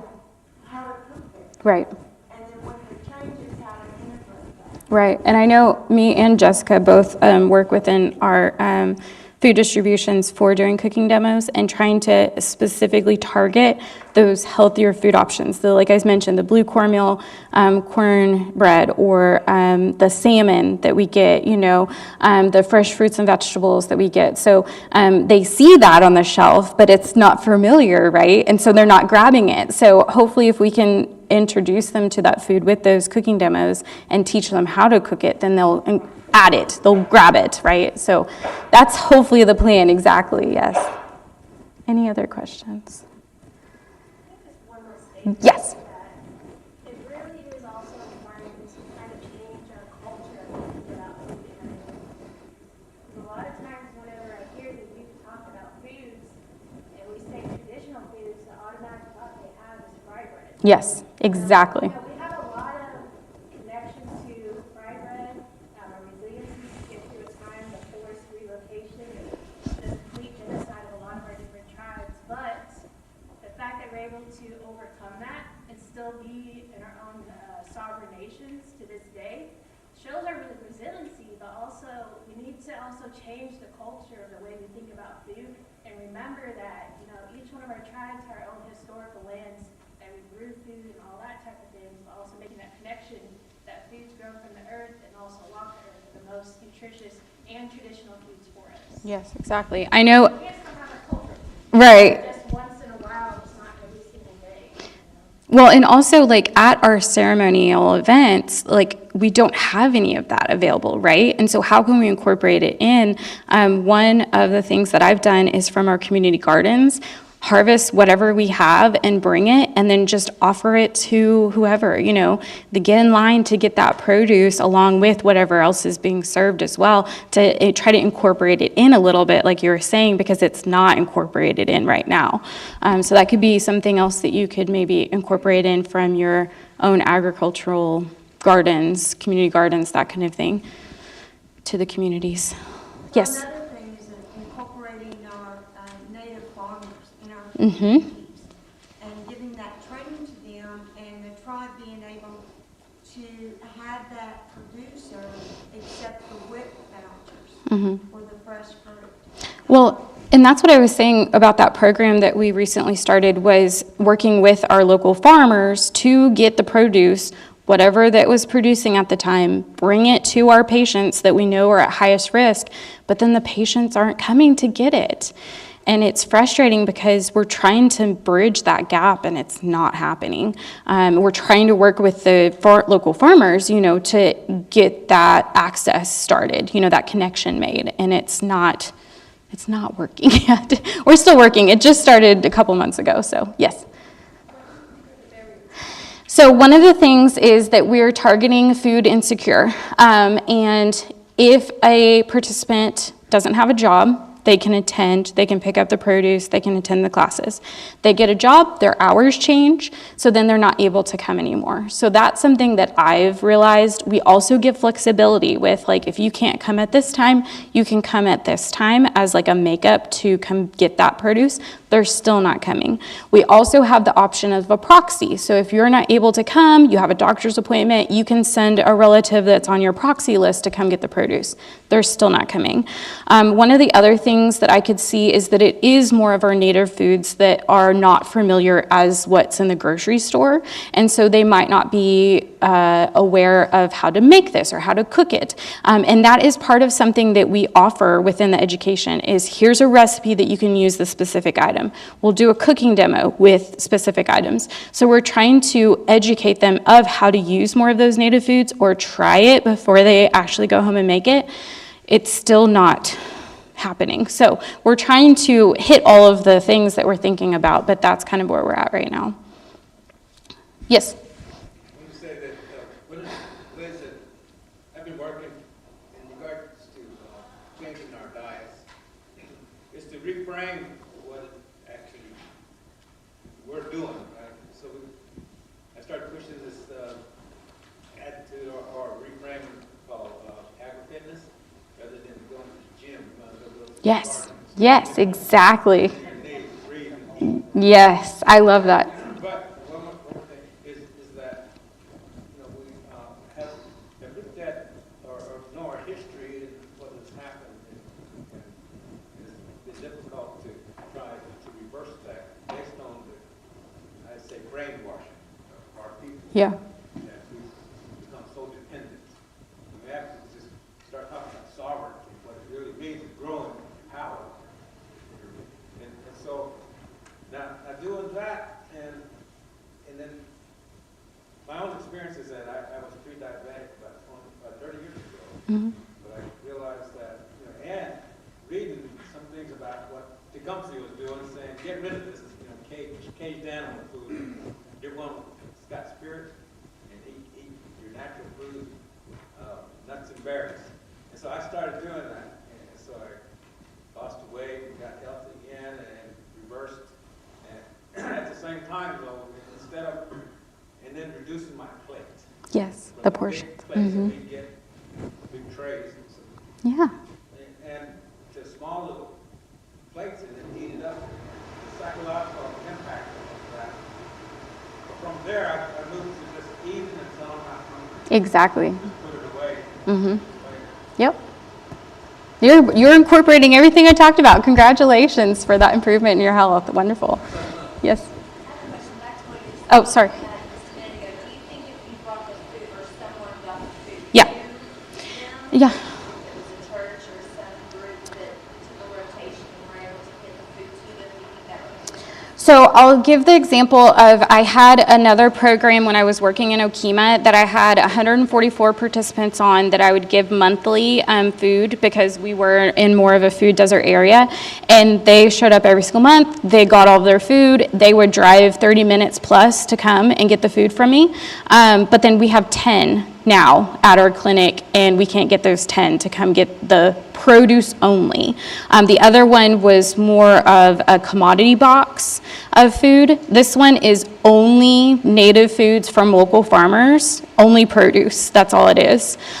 So that's the only thing that I can see difference-wise between 144 picking up a box of commodity foods every single time And we did have produce along with it that they got as addition, but the main box was a commodity box. And then now I have 10 that I can't get in to come get like bags, like $50 worth of native foods, bags of produce. And so it's so frustrating. Up in the top. Yeah.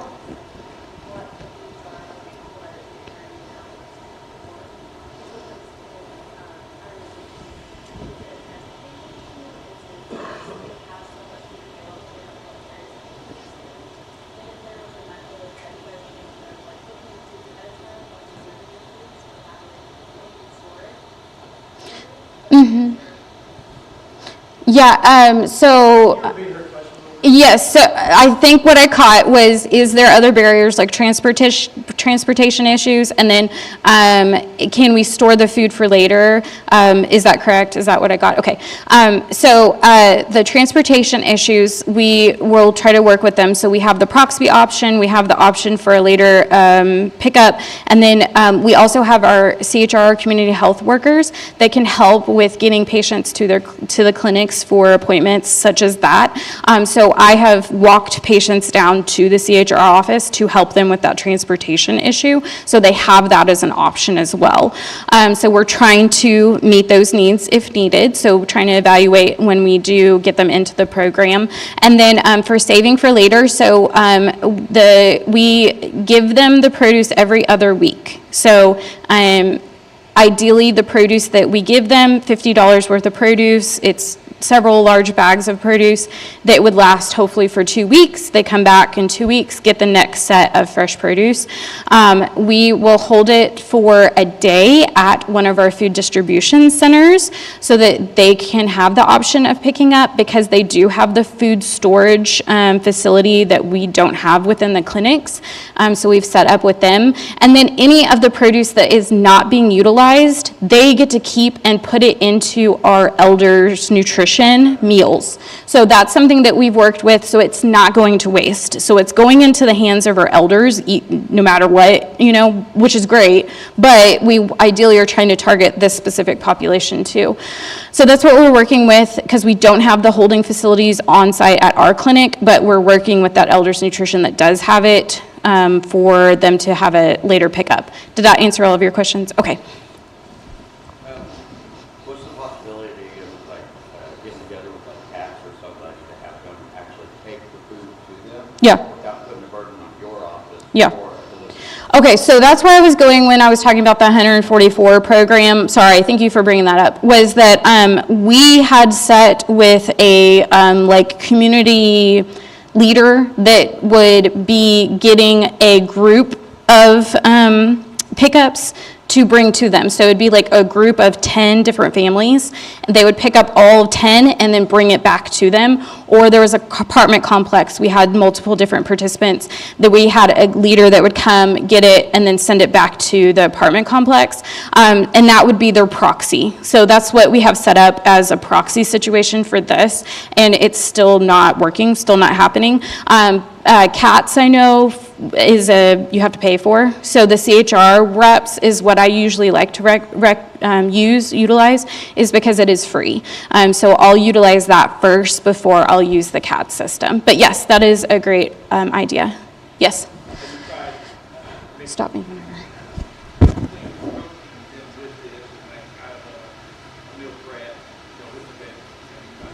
Yeah, so with that one that I had in Okema, we did have the lean proteins as well as the produce along with the commodity box. This program, we're specifically trying to get the produce that we know is missing in our patients' hands.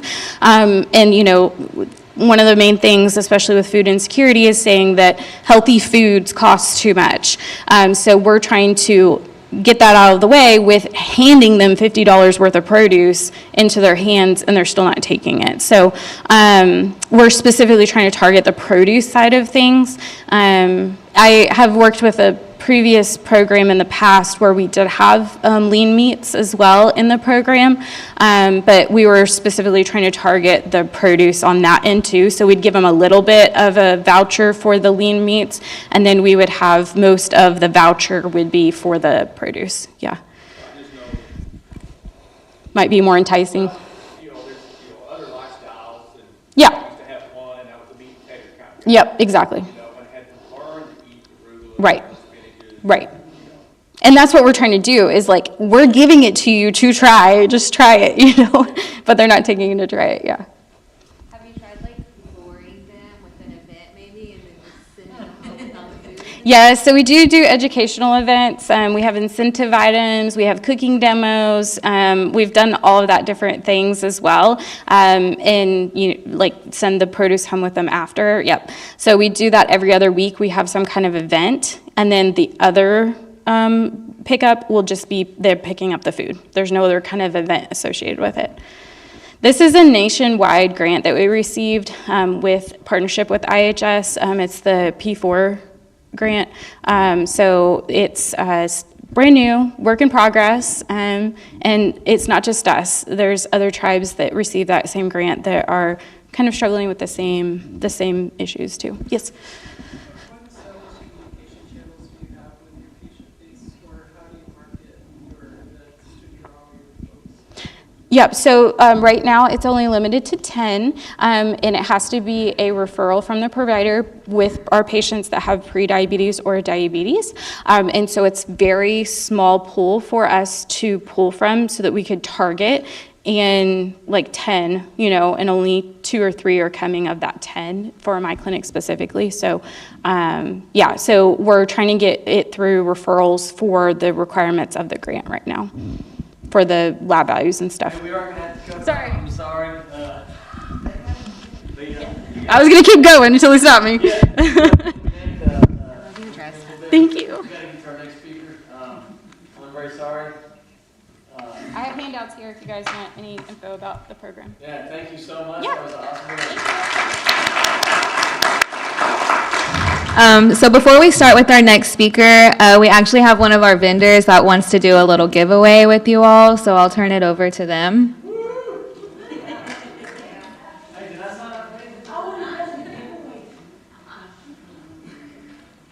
Who likes free stuff? All right. So I work for Opkiton. I am a loan officer there, and we did a little goodie bag, got a t-shirt, binder, a little bit of notepads, some little work office stuff that we're going to give away. And the winner is, oh, where's it? There we go. Denise Dunn. Is she here? Oh, she's out there. Too bad. Next. Hey, watch you really give away 2 hats too.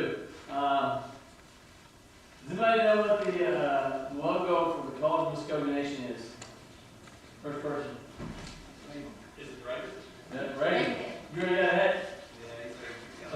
Yeah. Who was second?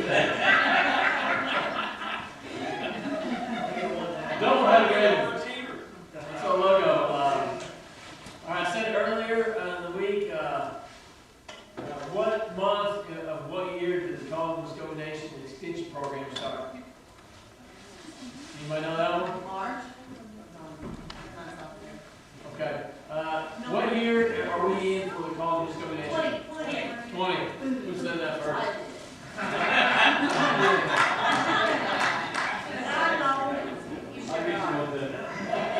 We got more hats, don't worry. Uh-oh. And then we also have some sweaters from Muscogee Nation Environmental. So, does anybody want a 3XL? Who wants 3XL? I'll leave it open up, yeah. This is our Earth Day, 2024 Earth Day shirts. Environmental. They do an awesome Earth Day. They do a big. Yeah, they do a big pickup on highway on the loop, not Highway 75. It's a big recycle day, all kinds of stuff. So, do you have a question?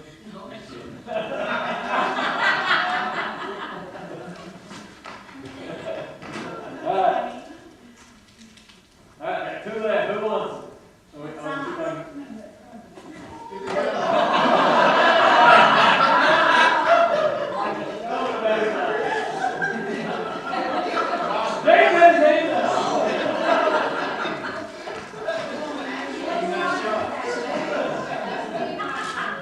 Oh,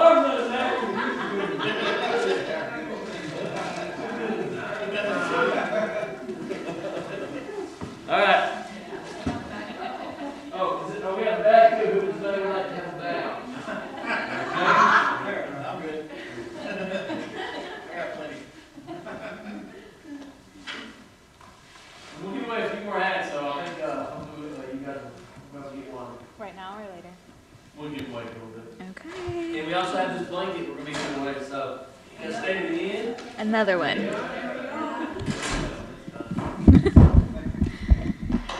Okay, moving forward. Next we'll have we'll have Leah Campbell from. I'll just read her intro. Leah Campbell is a proud tribal member of the Muscogee Nation and an accomplished landscape architect with over 17 years of experience in creating impactful, sustainable designs. A graduate of Oklahoma State University, go Pokes.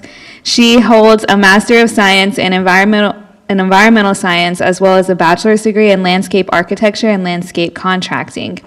Leah is a licensed landscape architect in Florida, Oklahoma, and Texas, and a licensed irrigator in Texas.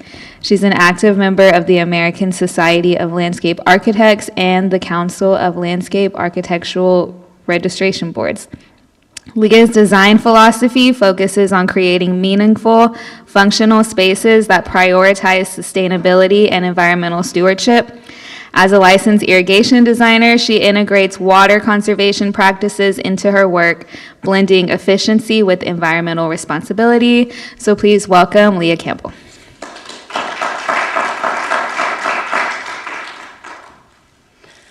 Hello, thank you. So I live in Frisco, Texas now, but I'm from just right down the road here in Morris. Grew up and raised here in Morris and Muscogee. So thank you so much for having me. I would like to start with just giving you a quick little brief on how I became a landscape architect and how I even found the field, because it's not one that a lot of people know of, and I think it's a very important field to continue to teach people about and have more and more people enter into, because it is actually a very necessary field, especially when you are in larger areas. It's requirements with development. So I actually grew up doing 4-H and FFA. And I did what was called the WEP program with 4-H, the Wildlife Habitat Evaluation Program. And I was fortunate enough to be very involved in that. My mom was the coach. I didn't have much of a choice. It was, come on, let's do this. But I really enjoyed it. I grew up on a farm. I grew up in the country, so learning about wildlife was something we already knew about, so then it was just doing the test. Well, because I was able to win at state and go to national, the national program actually had a urban wildlife program that I had never heard about. I grew up in Morris. We didn't have the urban areas. So it actually helped me learn through the contest how to create these spaces for wildlife within an urban area, and it was fascinating to me. So that was for more middle school-ish, and then in high school I got into FFA, very big in the ag classes.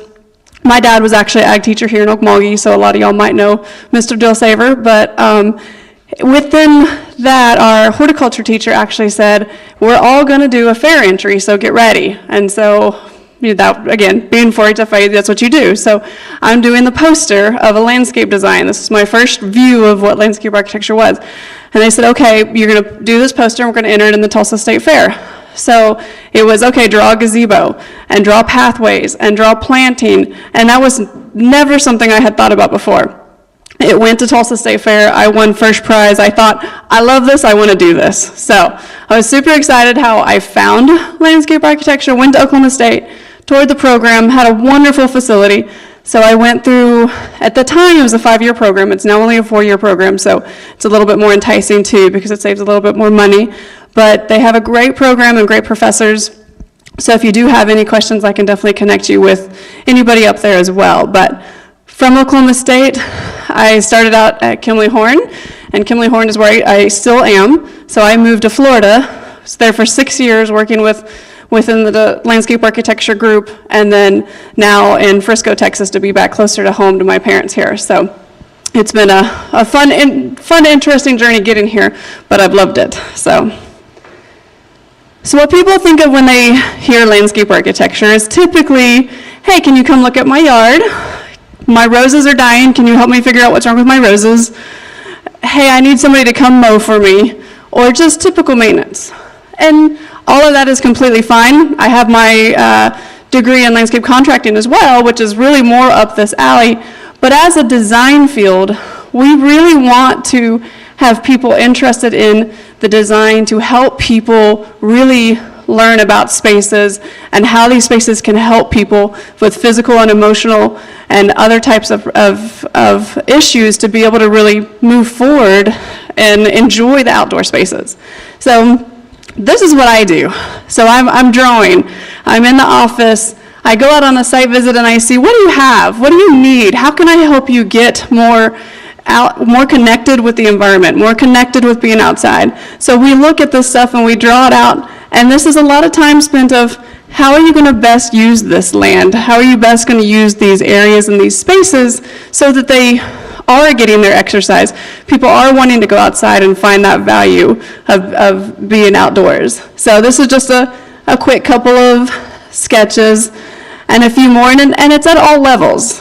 So the one on the left is the amenities center for a community, but the one on the right, these are different communities. So we're looking at it from the very beginning. If a developer has a couple hundred acres of land that they want to develop, we want to help them do it in the most environmentally friendly, sustainable way as possible. And that's not always how developers look at it. So when you look and you can see like, okay, we're going to keep where the creek is actually running through. We're going to try and have these street line trees. We're going to make sure we're not just plowing over areas and getting rid of what's natural and what's here in the environment. We want to save as much of that as possible. So we take those sketches and we can use our 3D modeling programs to see what they're going to really look like. So we can decide, like, is this really what we want it to feel like? Do we really think this is going to be usable? Is this going to really operate how we're thinking it should in our mind?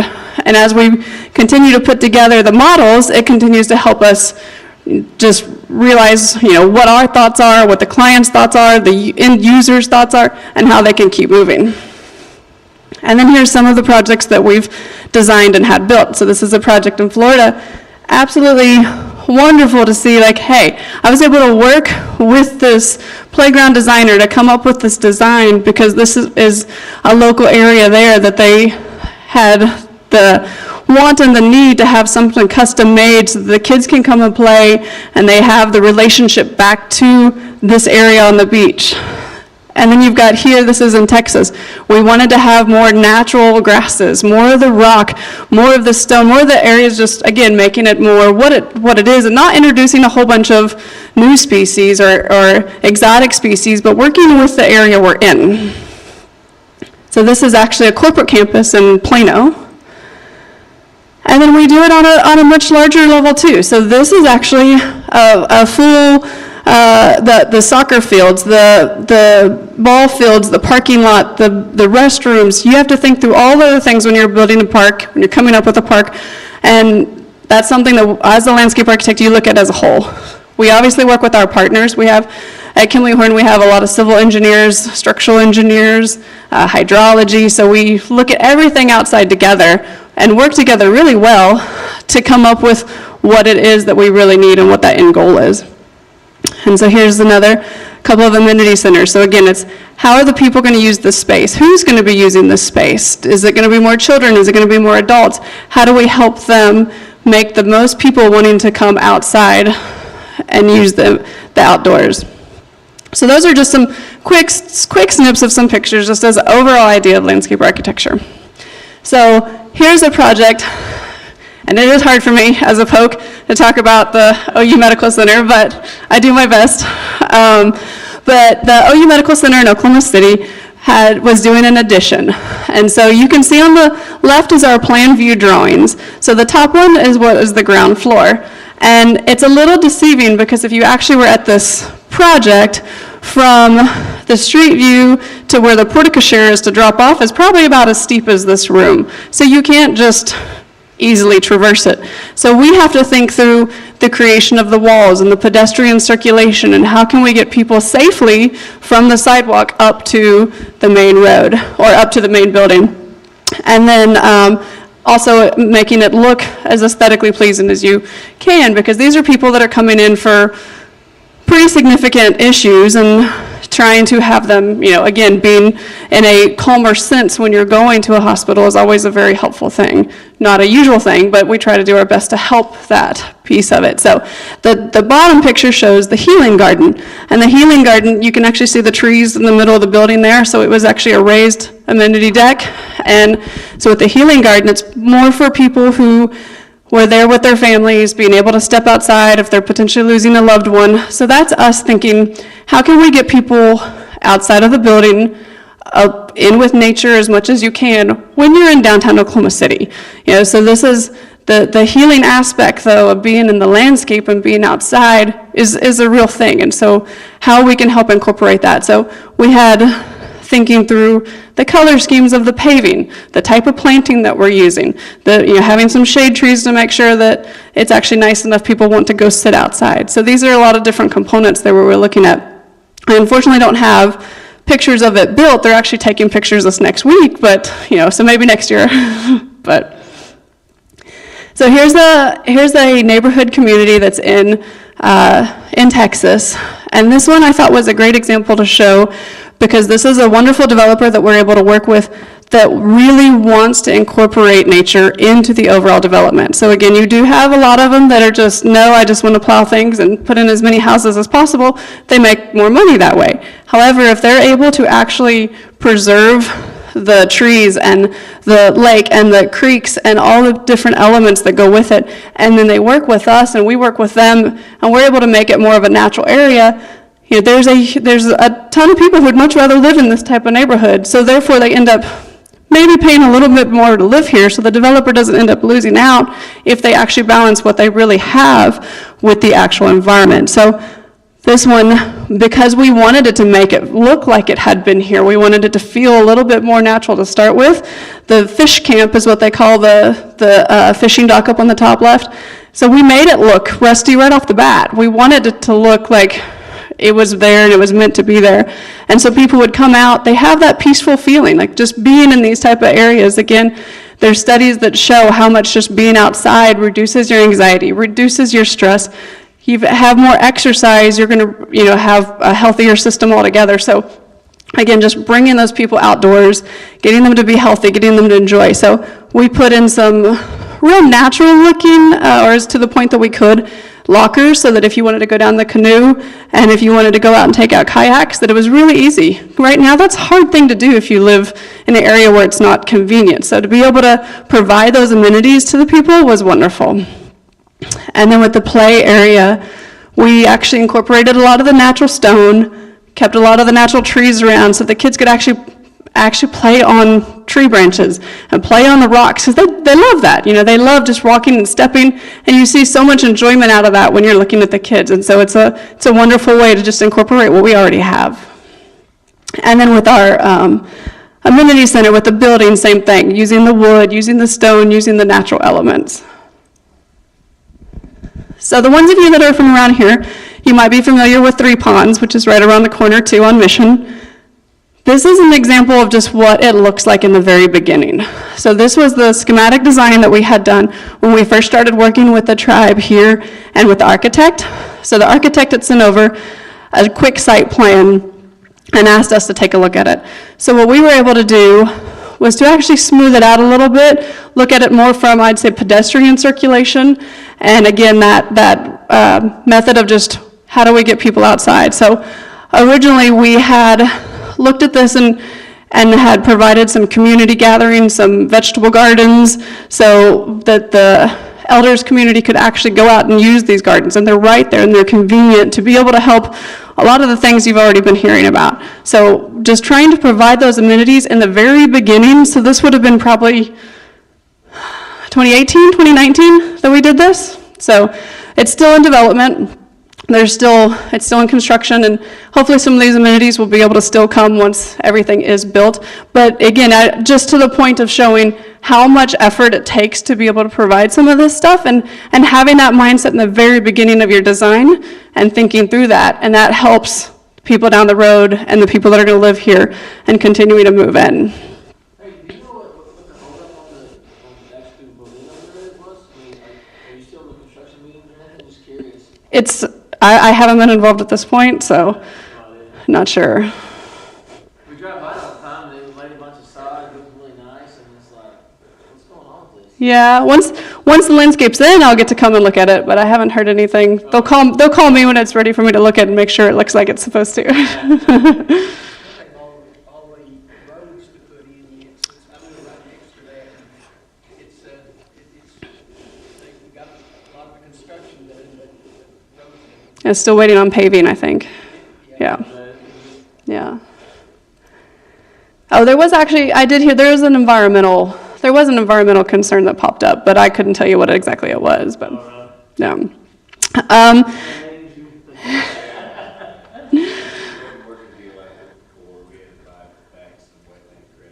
That's, yeah.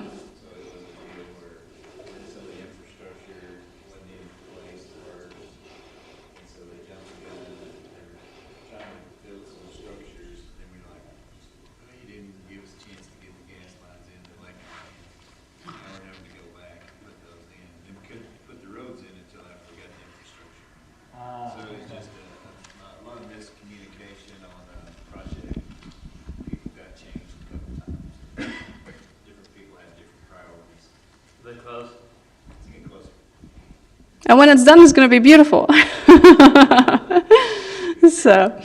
So this is a playground that's close to me, and I've talked about a lot of how we want to use a lot of the natural components when we're doing playgrounds.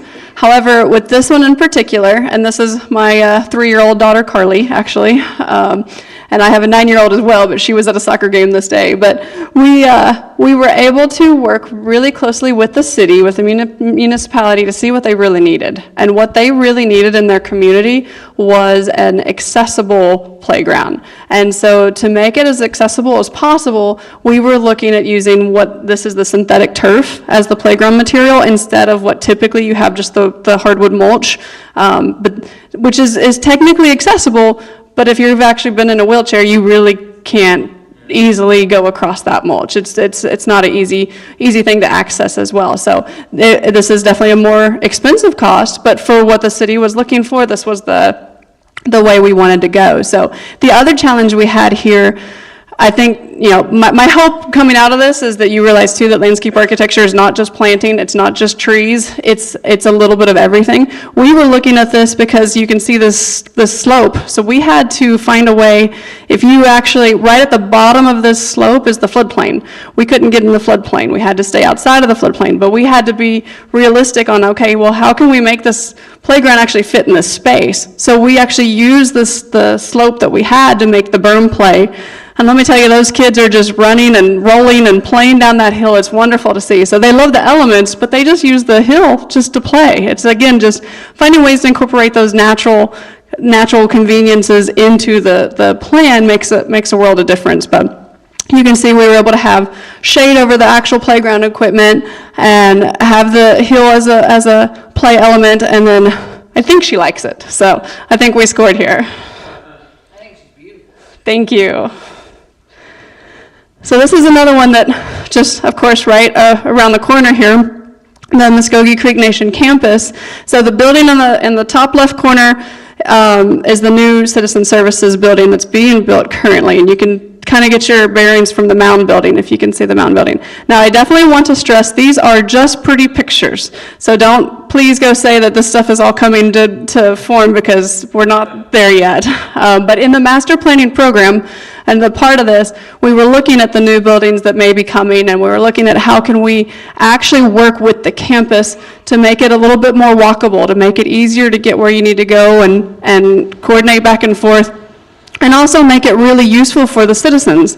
So these are some images that show what we were thinking and how we could utilize them. So the two on the left are more realistic. The one on the bottom is the actually in between the Mound Building and the new Citizen Services Building. That should be the area in the back, so that the people who are working there can come sit outside and have their lunch break outside, be able to enjoy some fresh air whenever they can to get outdoors. The two on the right are very much, again, just the pretty pictures. One would be for the court building, and one would be potentially a courtyard that would be on the building. But this, I wanted to show them because you can see as the thought process of how we were going through these, we're looking at putting the core values of the Creek Nation etched in the stone. We're trying to bring the culture into the landscape and into just the overall campus to show to show who we are and some of these elements that we hold dear, and just be able to see them as you're crossing the campus. It'd be a wonderful thing to just have a little bit more apparent visualization of that. So I thought this one might be fun to show. They're not the best pictures, so I apologize, but the two top pictures are actually our renderings. The two bottom pictures are actually the pool that has been installed. So this is the Creek Crest Casino that's over in Ardmore that just opened, I think, early this year. And you can see that between what we visualized when we started by hand, we started with those pens and paper and trash, that this is what actually came of it, of the renderings, and then this is how it actually was installed. So you can see we had modifications. We changed the color of the planter pots once we were in construction. We thought we wanted to not have to have as much maintenance on the cleaning them, so they went darker instead of lighter. You can see that the paving is similar. We changed up how we did the banding and how we like that. But overall, our vision was actually able to really come to life. And it's exciting to see that and exciting to see how it's being utilized. So I think that that's something that, as moving into the landscape architecture world, it's something that you can really help have projects come and be built and come to life and make a difference on whatever they are.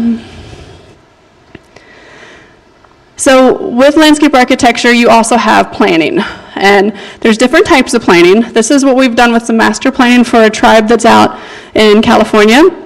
It's the Shingle Springs Band of the Miwok Indians, and the picture on the far left shows their different parcels of land, and there's a color coding system where some of it's already there in their trust. There's some of it that's just in fee land and they're trying to get into the trust, and there's some that is further out.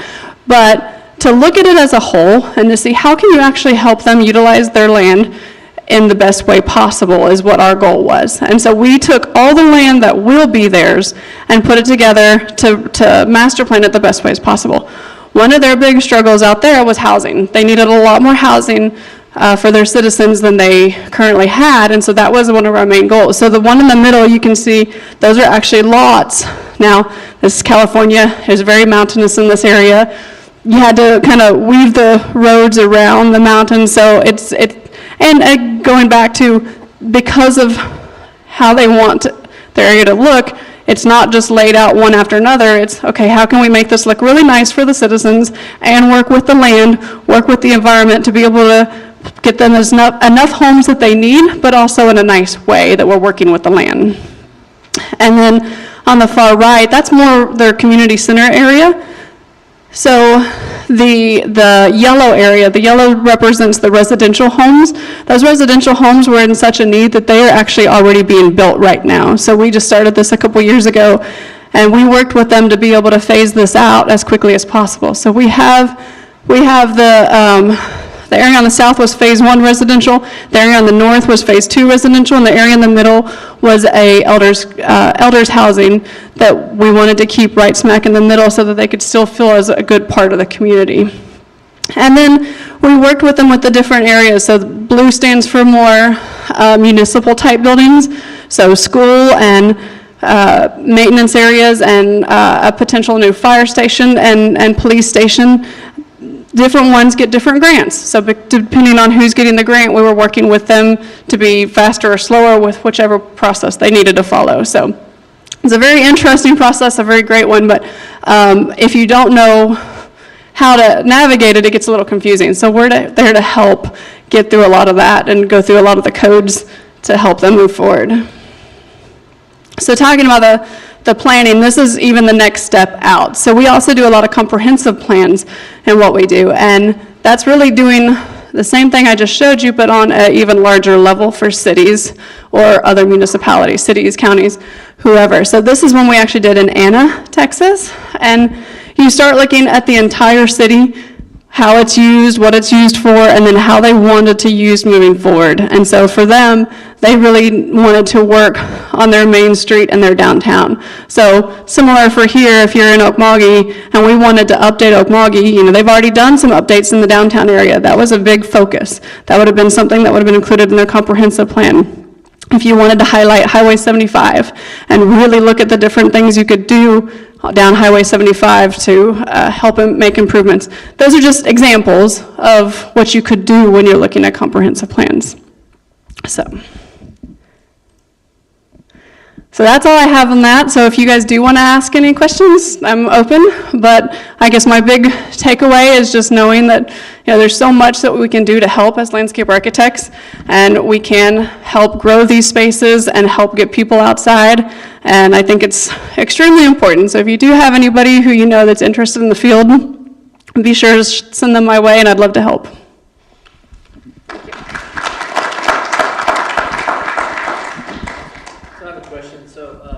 In terms of overall projects, and you know, I'm sure at some point people were seeing landscape architecture as an additional expense. And how do you balance that with, you know, saying it's not just an expense, you're actually adding value to the project and adding value to the project long term?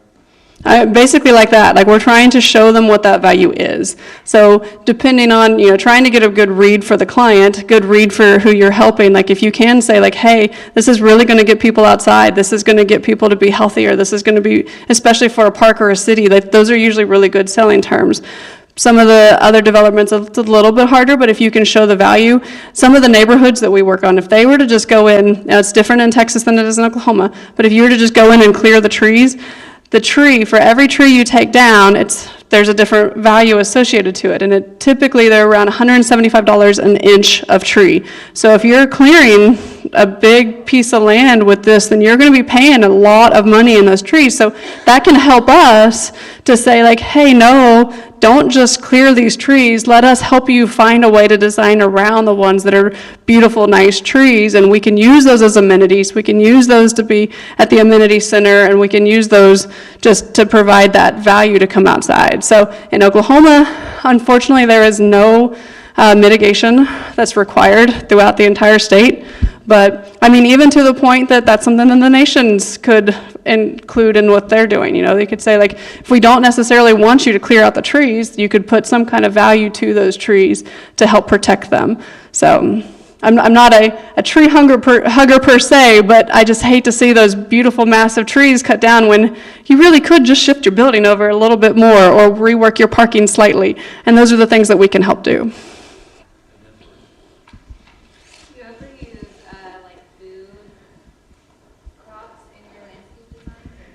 So we have done some community gardens within the overall master plan communities where we'll put in areas where there's parcels where the community can go in and rent their own plot to put in their own vegetables and their own fruit.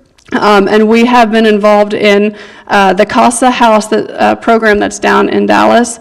We helped develop a little prototype of how people can grow their own food, collect their own rainwater for use for irrigation, and to recycle it through. So it was a prototype we used to help the Casa Foundation make money for the program, for the organization, but we hope that it helped people as well to actually use that. But we haven't actually done any crops in ours. We do have some projects that they have had discussions of putting more crops within the communities because it's getting more and more awareness, but nobody's actually pulled the plug and done it yet. Yes? I know the city of Muscogee has utilized Kindling Horn for many years and been very happy.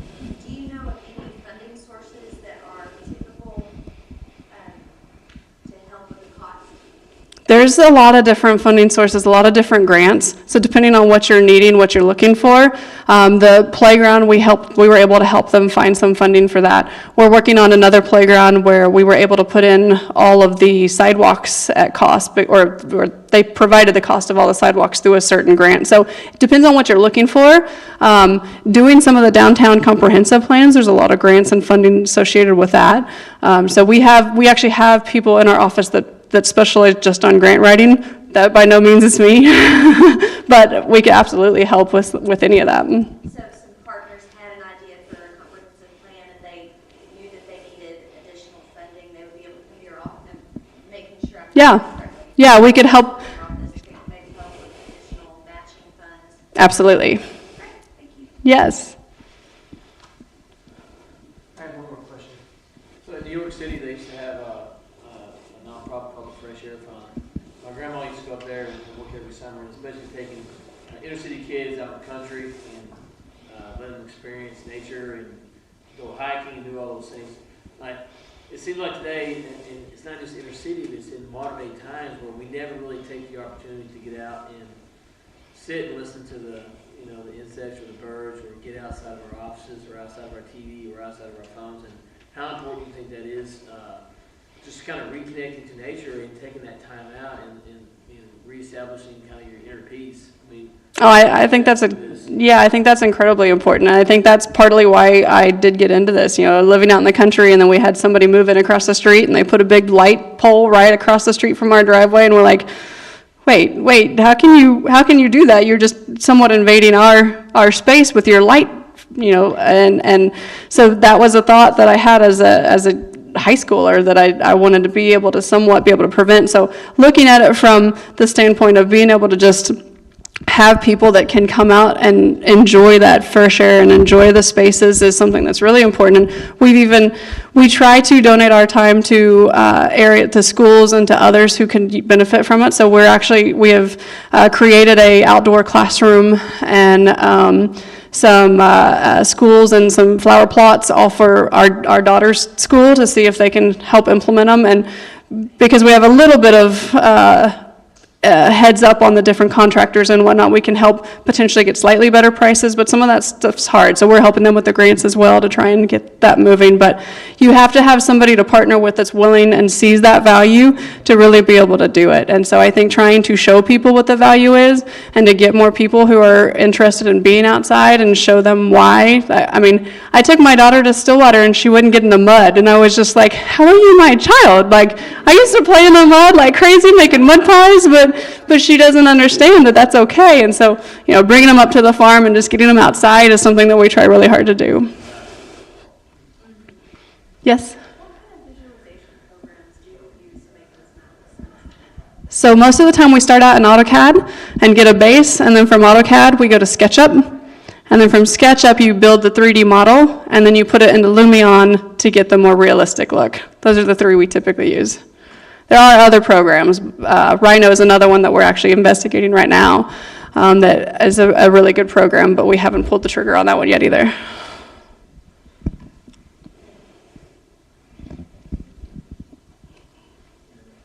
All right, thank y'all.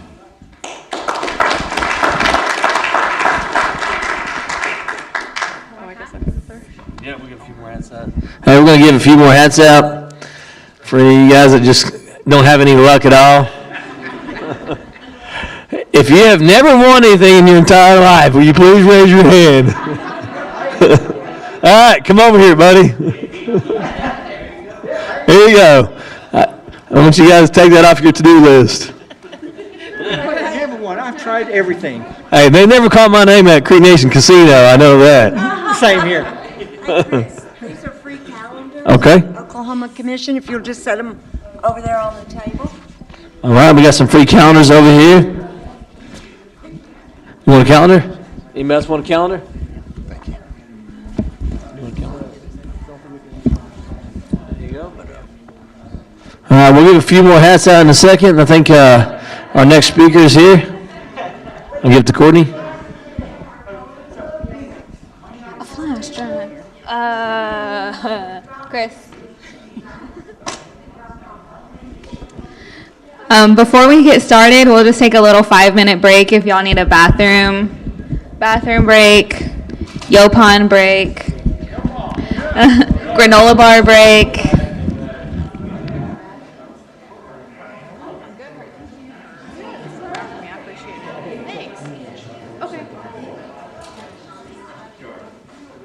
How are you?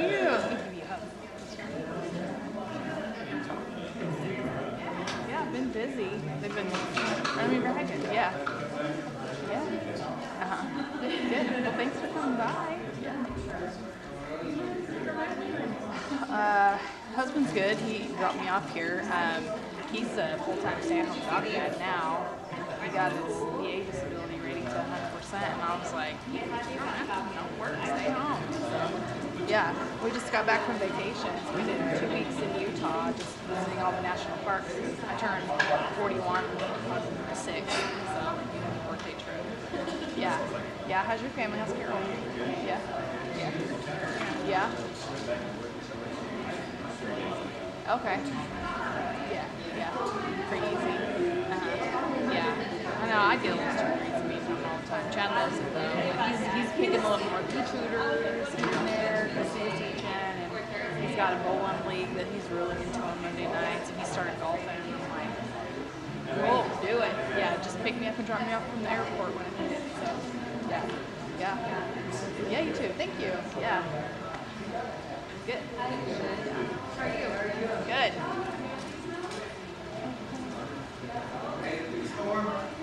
Yeah, we did. Yeah, we did. I don't think any of our staff had any issues there in Fayetteville either. But yeah, I was gone in Utah the last 2 weeks for vacation. Yeah. I got the alert on my phone, and I was like, uh-oh, because I get them for Tulsa, and then I also get them for Fayetteville, like through the university. So, yeah. You guys didn't get too much. We did. Oh, wow. Let's see what was it. We even had to leave work. They made us leave work early because we was in a tornado watch from 10 a.m. to 7 p.m. Yes, yes. So, I think some places did get damage. How are you? Around Muscogee did get a small tornado. And then a lot of Mississippi. Yeah, that straight line wind. Yes. But even when it's not straight line, it's turning. Oh yeah. Yeah, definitely. Yeah. Do you know where I have my presentation in here? I don't know yet, but I have it. Oh, that's a charger. Sorry, I thought Chris was getting something, but I guess not. Okay. I feel like there should be a computer somewhere. Yeah, I mean, that's doing something.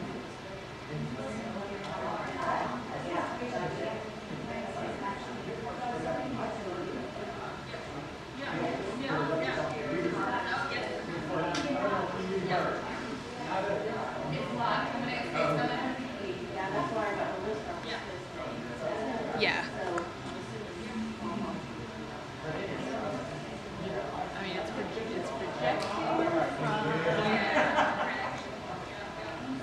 somewhere.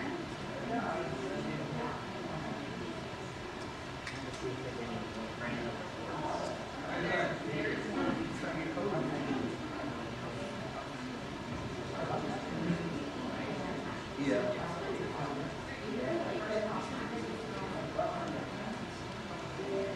It made a noise.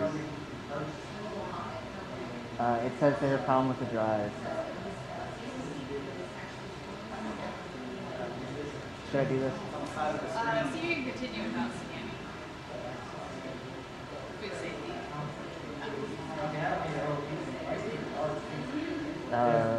It's a PDF. Yeah, we'll just do that, I guess.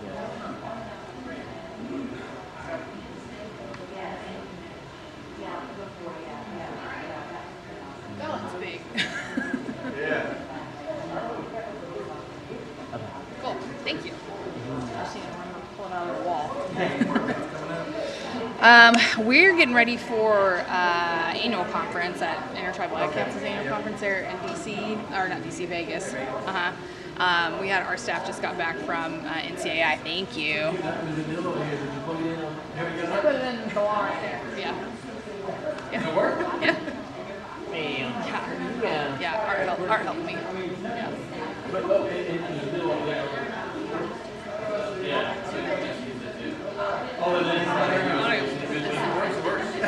Go for it. I like it. Last week, I'll say thanks.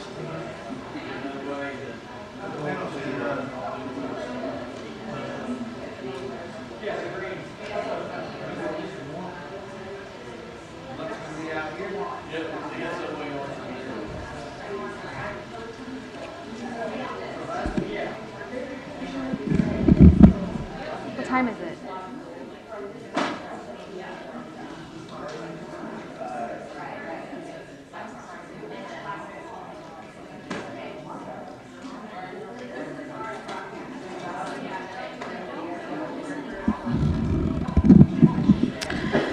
So I think we'll go ahead and move forward if everybody's ready.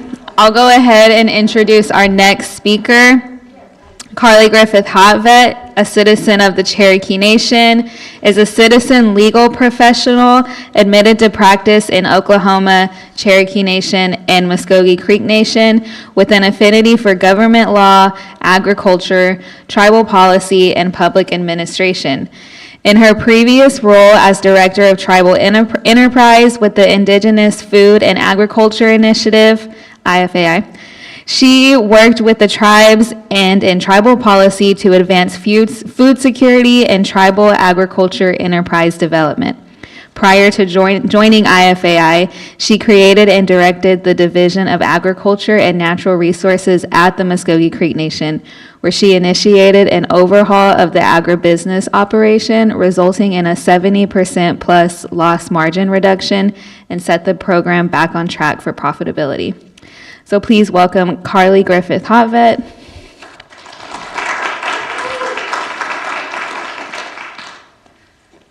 All right, Wado Courtney. So we almost made it. I'm the last one. So thank you for sticking around. I'm really happy to be able to be back here on the campus. Some of the stuff we're going to talk about today really covers what food safety looks like and what that means in Indian country if you're a producer or a consumer, and what you should be able to expect and how we have resources available to help get you trained and also support your tribal government in adopting its own food safety laws to make sure that tribal producers are supported and are able to have access to the resources that they need to get safe foods out on the market and into the community. Food sovereignty doesn't just require production agriculture, it requires that system, that network, that law, and that framework necessary to really have complete tribal ownership of not only the foods, but the process. And so we're going to talk about that a little bit today. And I have to say, I have my grower certification training, and I actually got it on this campus when I worked for Muscogee Nation.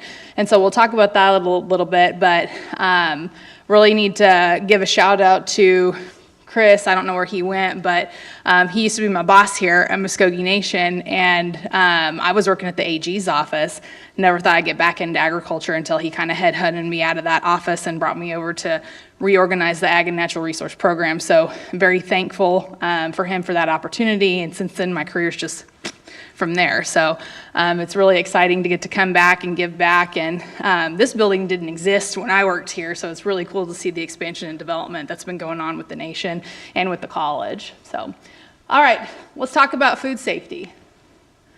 So we'll talk about what's FSMA, Food Safety Modernization Act, and that's included within that FSMA rule are the produce safety rules, preventative controls for human foods, and preventative controls for animal foods. And we'll talk about IFAI's Model Tribal Food and Ag Code, and I'll give you some examples about what some exemptions are under federal law. And we'll have a little bit of a discussion about, why it's important to be compliant. If this is a federal law, why does the tribe have to be compliant with it? We'll talk about that as well. Okay. OCO. I'm a citizen of the Cherokee Nation. I'm not too far away. I actually live in Tulsa, so this is a really nice opportunity to get to present locally here. They usually have me all over the place. Okay. So a little bit about the Indigenous Food and Ag Initiative. We are effectively a tribal ag law and policy think tank. All we do is support tribes and tribal producers in making sure that we're reducing barriers to understanding, being compliant with, and helping others have the knowledge they need to advocate for changes within federal frameworks or their own communities to really serve tribal food and agriculture systems. And so we're founded in 2013 by two very esteemed Indigenous women, Stacy Leeds, who's the first Native American woman to be the dean of a law school, also a citizen of Cherokee Nation, and Janie Sims-Hip, citizen of Chickasaw Nation. Stacy's now the dean at Arizona State. law school, and Janie just stood up the Native American Financial Services Unit to assist with credit access in agriculture for tribal communities and producers. But we really focus on how can we improve the health and the wellness of tribal communities, how can we assist tribes and producers in diversifying economic development and other economic opportunities, and then what are we doing to make sure we're incorporating cultural food traditions in all of these. You can advance in one and advance in another. We want to make sure we're looking at this from a holistic perspective and making sure that advancements are not leaving things behind that are important for us to be carrying with us as we move forward. So at FAI, we do legal and policy research. We focus on support for our next generation.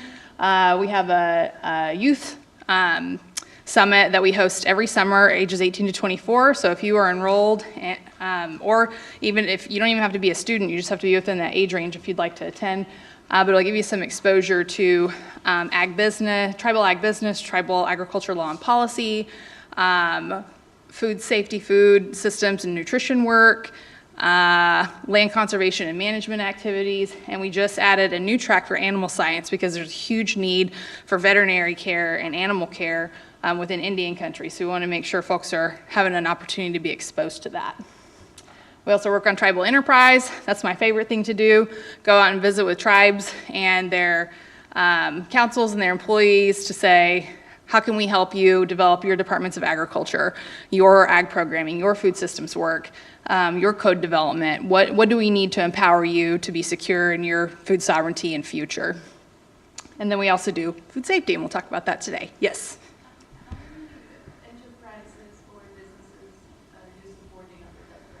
So how many businesses or enterprises are we supporting under that program? So from that specifically, we don't track all of the businesses. What we track are the tribes that we contact, because what we do is provide guidance and resources customized to that tribe. They may come in and say, we have no idea, our council told us to get going, we need to figure out our food sovereignty.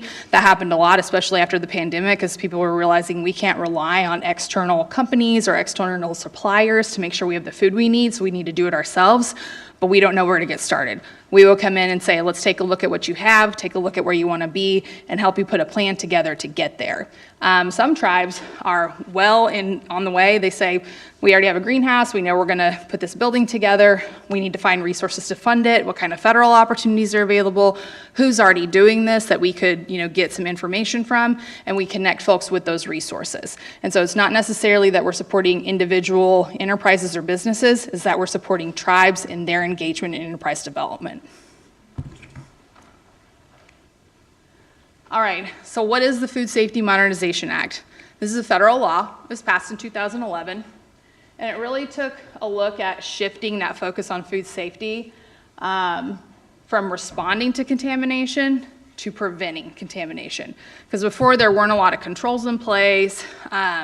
Those that were in place maybe weren't as scrutinized, and so it was wait until you have an outbreak, then try and figure out where it came from, and then maybe do some retroactive application to fix whatever that problem was on a one-off basis. Is there a better way? FDA seems to think so. And so FSMA implementation is overseen by the FDA. And so they take a look at, instead of saying, okay, well, there's an outbreak, let's figure out where it came from, let's figure out where there are common points of contamination and put a game plan in place to address those before they become an issue. So like I said, there's multiple rules within FSMA. We have the produce safety rule. Fresh produce, is one of those foodborne illness vectors, and it was one of the ones that's more common, and so that's why it was kind of focused on by Congress and by FDA. The preventative controls for human foods rule and preventative controls for animal foods. So produce safety is largely like the stuff that's unprocessed, and then preventative controls is stuff that is processed. There's also a traceability rule. If somebody gets sick and this ingredient is within this food product, can you trace it back to the origin where it came from or all the places that it was in the harvesting, handling, processing, packaging process, because there are potential contamination locations throughout that. Okay. So what is the produce safety rule? If you're a tribal grower and you produce certain types of produce, not all types of produce, you would need to be compliant. There are some exemptions. So produce that's not a raw agricultural commodity. If it's not something you commonly eat raw, it's probably not going to fall under this rule. Things like, let's see, pumpkins, those are usually cooked before you get after those, and so they wouldn't necessarily be considered. Food grains are exempted from that. Or if you are growing your own produce for personal or on-farm consumption, that's exempt as well. And then if you are a farm that has your average annual produce sold is $25,000 or less, and they look at that over the average, then you're exempt. So if you're first getting started, you don't need to feel like, oh no, I have to be completely compliant with all of these food safety rules and requirements. If I want to sell anything off farm, if I want to have like a farm stand, or if I want to sell at the farmer's market, I have to be compliant. Now, some markets, like a farmer's market, some buyers, like certain grocery vendors, they will want you to have that food safety certification even if you are exempt under the law. So there's a difference between a federal regulation and a market demand. And so if the market is demanding your compliance, that means that whoever you're selling or whoever is trying to buy from you, they're going to want to see that even if you are legally not required to be compliant because you qualify for an exemption. And so that gives some new producers some flexibility to take some time to figure out how to become compliant, to build in those requirements before you hit that threshold of where you're selling more than $25,000 3 years in a row, on average.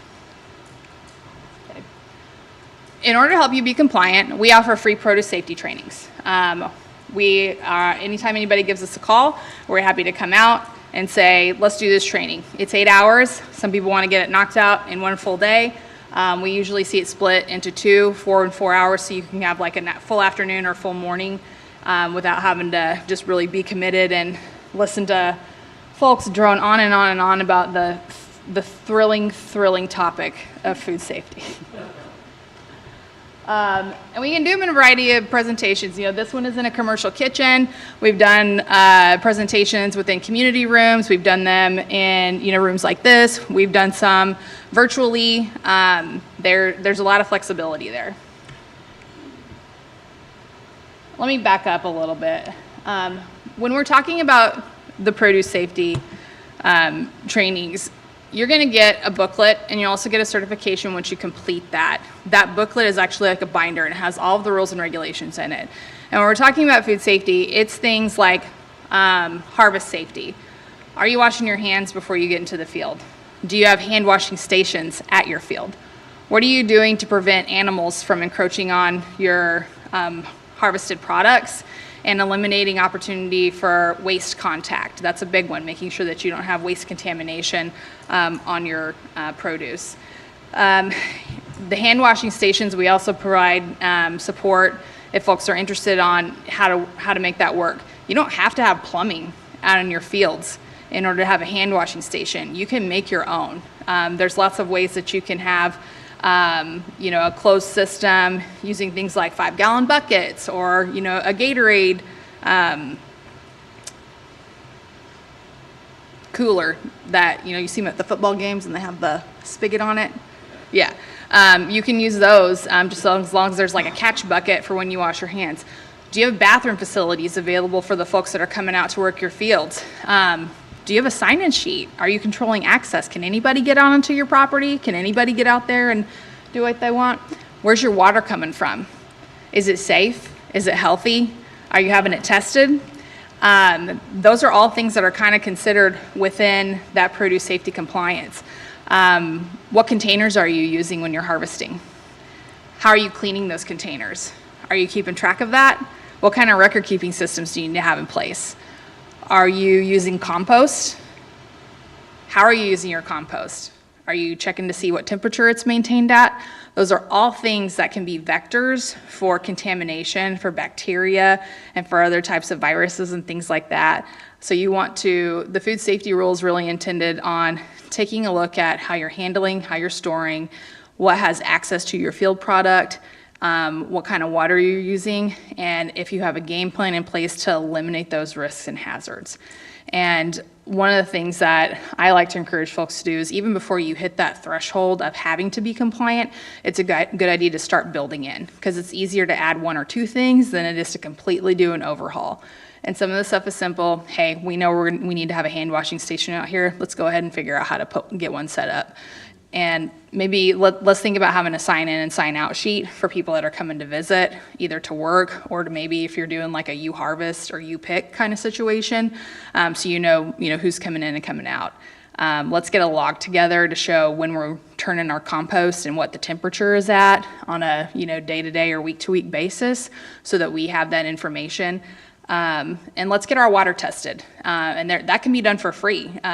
There's some extension opportunities available where you can send your water in to get that tested and get it back, and it shows what kind of, if there's any sort of heavy metal contamination or what the fecal coliform levels are at, things that you need to know to make sure that what you're doing is safe. And even if you are exempt, it's a good idea to install these practices, because that is less of a risk of somebody getting sick from the food that you produce. And that's not something that anybody wants. We want to put out a safe and healthy product, not only to our community, but for food that we're going to eat ourselves. And so it just makes sense to put that together, especially in consideration of how we care about each other and how we care about our community. And so our goal here is to not only help you be compliant, but also help you know, have that peace of mind and security that anything that you grow and that you put out, or if you're a consumer, if you see somebody with that certification, you can trust that they are compliant, and that whatever you're buying from them, whether it's like at a farmer's market or maybe like a farm stand, that direct to consumer purchase, or even at, a local grocery store, you can feel comfortable and safe that that food product was treated in the way that it was supposed to. Okay. So in addition to the trainings that we offer, we also provide support to the Tribal Food Safety Alliance. This alliance is put together it's comprised of folks that are really engaged in food safety work, and offers tribal food growers, processors, manufacturers, tribal nations, education, training, and technical assistance. And so we partner with folks from University of Arizona and other locations that really have that background and knowledge of what it means to be a tribal producer, what that looks like in a tribal governance and tribal jurisdictional framework, and how that federal law fits. So I mentioned before, Carly, if this is a federal law, why does the tribe have to be compliant with it? There are some federal laws that are called of general applicability. Usually they have to do with some sort of safety issue. In this instance, since this is food safety, it's applicable to everybody, everywhere that the United States has jurisdiction over, whether you're tribal or not. And it's primarily based on getting foods into commerce, into sales market locations. So I mentioned the $25,000 a year exemption. There's also exemptions if you are only growing on reservation, if you are only growing and selling on reservation, or if you're growing on reservation and selling within a 325-mile radius. Who's going to remember that? Who's going to track, okay, this carrot came from this particular field, and I'm going to measure as the crow flies to see if this market I'm selling at is more than 325 miles away. Some folks will, but what we take a look at is, does your tribe have any regulations as well? How can you be compliant with those? Is your tribe interested in getting into the regulatory process? Because maybe your state is refusing to provide your tribe with support for folks that are on reservation, or folks that are growing or producing or selling on reservation.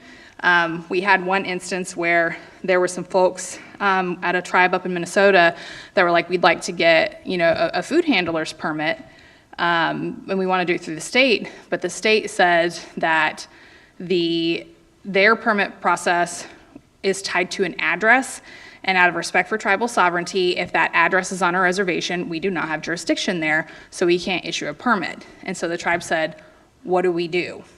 And so we said, you have some options. You can adopt a portion of the Model Tribal Food and Ag Code and start regulating it yourself. You can enter into a memorandum of agreement with the state, which may require a waiver of tribal sovereignty to allow them to come in and issue those. Or you may take a look at,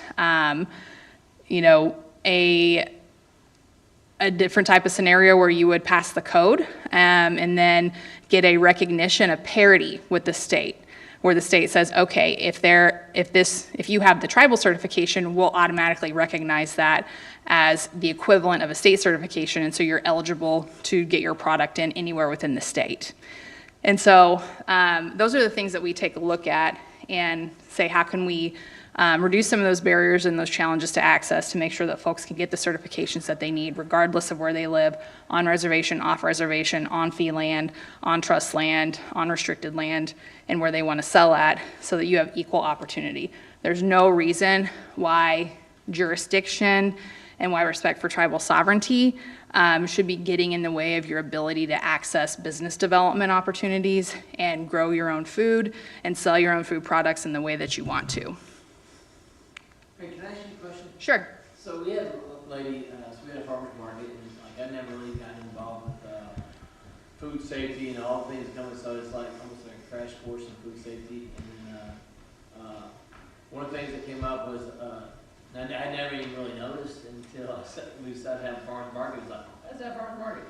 And I like almost blindly doing it. And so we had a lady that was selling eggs. Mm-hmm. The nation hasn't adopted this model food and ag code, and so she's selling eggs off farm, which is a violation of state law. Right. But she's doing it on tribal property. Mm-hmm. Like, what are your thoughts on that? And because it kind of got a little bit weird, because I was trying to tell her that you really couldn't do that. Yeah. And if someone does get sick, I mean, Yeah. who was on the hook on that? I think I bought her eggs. They were good. Yeah, I bought some too. Yeah, Like- yeah. So in that instance, you take a look at, well, who has jurisdiction over where the sale is occurring? And if it's on trust land, that's the tribe, and it's up to the tribe to regulate that, unless there is a federal law on point. And in that case, there is there is a law that governs eggs specifically. The state of Oklahoma has more stringent regulations on eggs than the federal requirement does, and it's really been detrimental for smaller scale egg producers.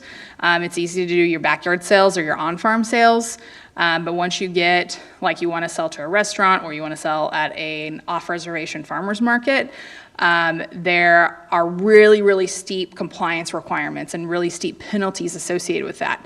Now, in that framework, the federal law would govern if somebody was selling eggs on reservation, unless the tribe had a more stringent or equal law related to the level of safety involved there. And that's another thing that we do, is come in and say, identify, hey, we're having a scenario. What options do we have to address this? And say, well, in the model, you could adopt this portion of the model code that would create a regulatory framework, or work with federal partners to come in and do that type of inspection or certification. And that gets a little more challenging, because the feds really, the way they roll these programs out is say, okay, you have to do it, and then really rely on the states to implement. But in this instance, the state doesn't have jurisdiction here, right? They might try, or they might say that they do, but especially if you're on trust land, there's no state jurisdiction to come in and do that regulatory enforcement. You can request the feds to come in to do it, but they may not have staff available. They may not have folks local. They may not have enough timely support in order to assist with the regulation, or even assist with like a compliance or permitting process, if that's in place. And so we take a look at what's feasible, what makes the most sense. Should a tribe be adopting code or law here? Should they be asking for the feds to step up and perform that role and responsibility? And one of the things that doesn't happen a lot is respect for tribal treaties, especially when there is consideration for food and marketing compliance related to agriculture goods. So a lot of tribes, when we went through this reservation removal process, some of those treaties included support to get food or ag products to market. A lot of the Oklahoma tribes have those provisions.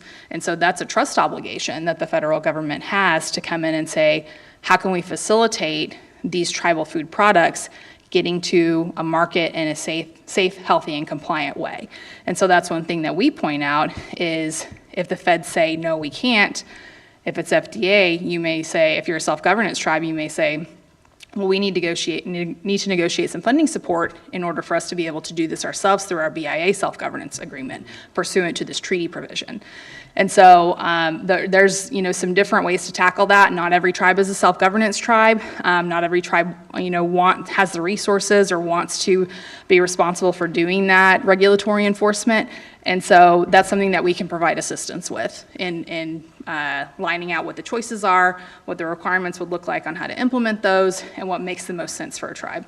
So that probably doesn't answer your question completely, but that's kind of the framework and what we look at and how we tackle and identify problems. Every tribe's different. Every tribe's going to have their own preferences, own priorities, their own treaty provisions. And what we do is that legal research to make sure that the options and advice that are provided in a situation like that, that a tribe or a group of employees or a tribally owned cooperative is empowered to make the best decision for themselves that's going to be compliant with federal law. So it is, that one little thing is kind of complicated. Oh yeah, oh yeah.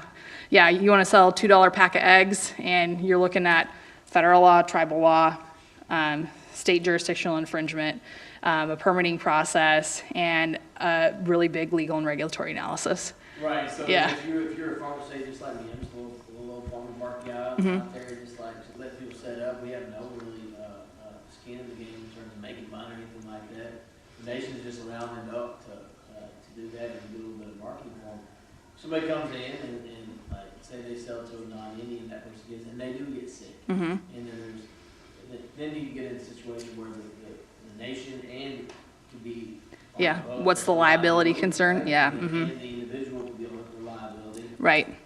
Yeah, and so part of this certification, if you do get FSMA certified with grower safety, that's over produce, not eggs.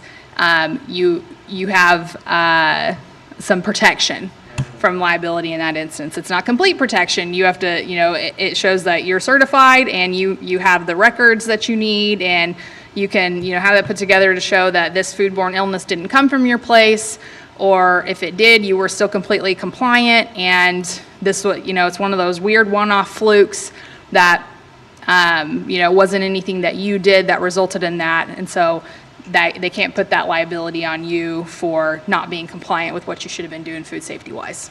Yeah. Yes.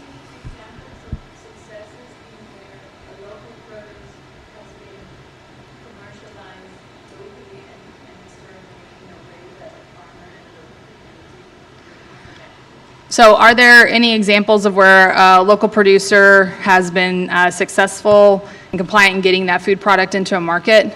So many. There's so many. There are, I'm trying to think. So when you're doing food production and produce, I did a lot of work after the pandemic and during the pandemic to provide tribes with some support on how to grow your own food and what that looks like to get those food products not only into, tribal industrial or commercial opportunities, but also like internal, like to your own hospitals, to your own casinos, to your own hospitality, to your own Head Start programs or daycares or tribal schools. There are a lot of successful examples. I would point to Oneida, especially Menominee and Oneida.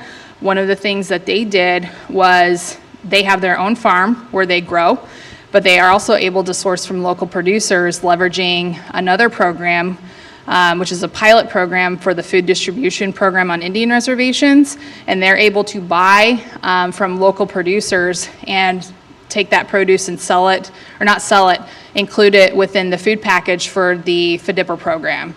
We call it the COMMODS program. If you know about commodity cheese, that's that program. Sorry? Yes, yeah. Is it coming from the USDA budget? Yes, that funding does come from the USDA budget. And so you're able to use federal money to buy locally produced foods And the tribe has the flexibility to say if they want the producer to be FSMA compliant.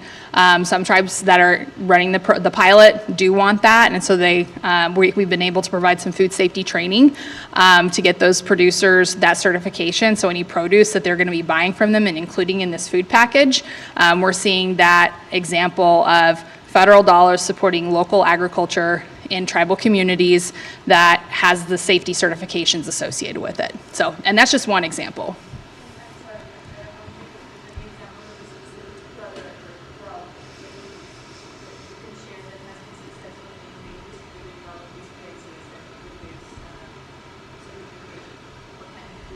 Yeah. So it's usually smaller scale, maybe not necessarily like, with this food safety certification, I was able to build this program into this.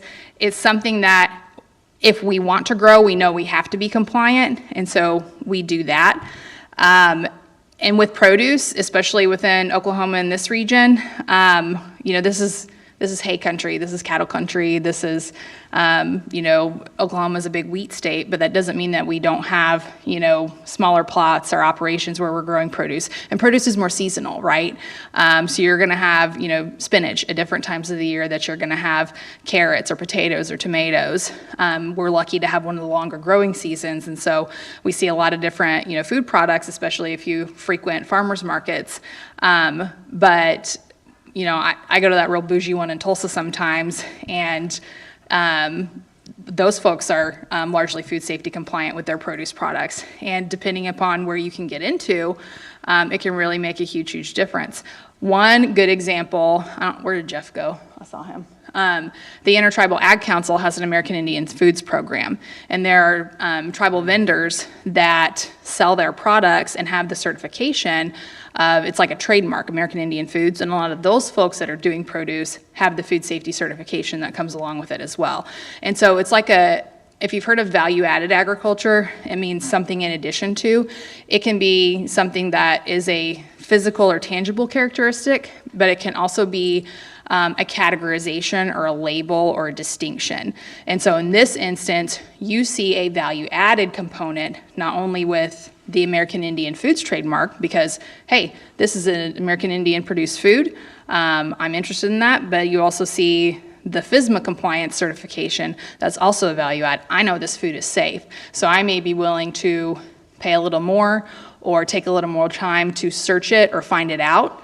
And because that type of value added is important to me, and I want to be sure that I'm buying a safe food product. And so, there's a lot of, seeding that goes on, a lot of, get your certification so that you have the flexibility and the opportunity to have your operation be compliant as you grow.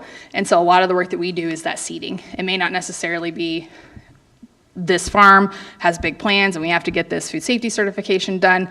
But one example I will give you, I wrote the food safety plan for the Osage Nation Farms for their big greenhouse facility that they just put together. And their staff is food safety compliant. And what they have been doing is growing their produce and putting it into their daycares and Head Starts, into other tribal feeding programs. They also have a commercial kitchen where they process some of those food products and sell them with the Wajaje labels on them. And so that one's pretty cool to show how a tribe had made that investment. Yeah. Okay. Preventative controls for human foods. So this one is about, so the produce rule is I pick it out of the ground, I sell it the way it looks. I pick a carrot, I maybe hose it off, wash it, I take it to the farmer's market. Preventive controls for human foods is what are we doing if we're processing it, if there's any processing involved. Are we cutting it? Are we cooking it? Are we steaming it? Are we mixing it with other products? So in this instance, that's not just the individual or the farm that has to get the certification, it's the facility that needs to be analyzed. And so that requires developing a hazard analysis risk-based preventative controls plan, or HARPC. A lot of tribal facilities are exempt. I would go through the rules and requirements for exemption, but you would get a nosebleed. I don't If you have specific questions, we're happy to take a look at those. But they're also going to differ by facility, what you're packaging, what you're producing, what you're processing, where you're located at, on trust land, off trust land, on reservation, off reservation. But in general, for a covered facility, it's facilities that manufacture, process, pack, or hold human food. Any facility that has to register within the FDA under Section 415, again, nosebleed time. And then it also includes domestic and imported food. So you don't get an exemption if you're like, oh, well, this is not intended for US markets. It's only for stuff I'm going to ship overseas. You have to be fully compliant from a safety analysis perspective. This is one of the reasons why United States food products are in higher demand globally, because of the assurances of safety that come along with them. So who's exempt from the preventative controls for human foods? If you're a farm, if you're selling on your farm, you don't have to be compliant with this. You want to be food safety compliant from the grower training perspective, but not this. Retail food establishments. It's not that they don't have to be food safe. It's not that they don't have to have regulatory compliance. It's that they're governed under another law. It's just not this one. And then restaurants, again, governed under another law. There's also certain products that are exempt because they're regulated under HACCP. That's a different framework. Hazard analysis, critical control points. Okay. Well, what about animals? This one is applicable to tribes that are wanting to enter into like a pet food market using products from their processing facilities. And so that's like, if you want to do animal feed, to give you an example, Navajo Nation has a big agriculture production operation called NAPI, Navajo Agriculture Products Incorporated. It's a lot of grains, it's a lot of seeds, and it's intended for human consumption. However, say that they want to transition because there's a market opportunity and want to use some of that food product and package it and label it for something like, I don't know, bird seed or other kinds of animal feed. Those aren't one-to-one because a lot of the foods that people like to eat are not the same foods that birds like to eat. But as an example, say you want to, realign, we have this big bulk product, we're not going to be able to package it for human foods for one reason or another, or maybe for some reason pet food is more lucrative than, what we could sell for human food. And you want to develop that for animal feed, you would need to be compliant for the animal feed rule as well. Is there overlap?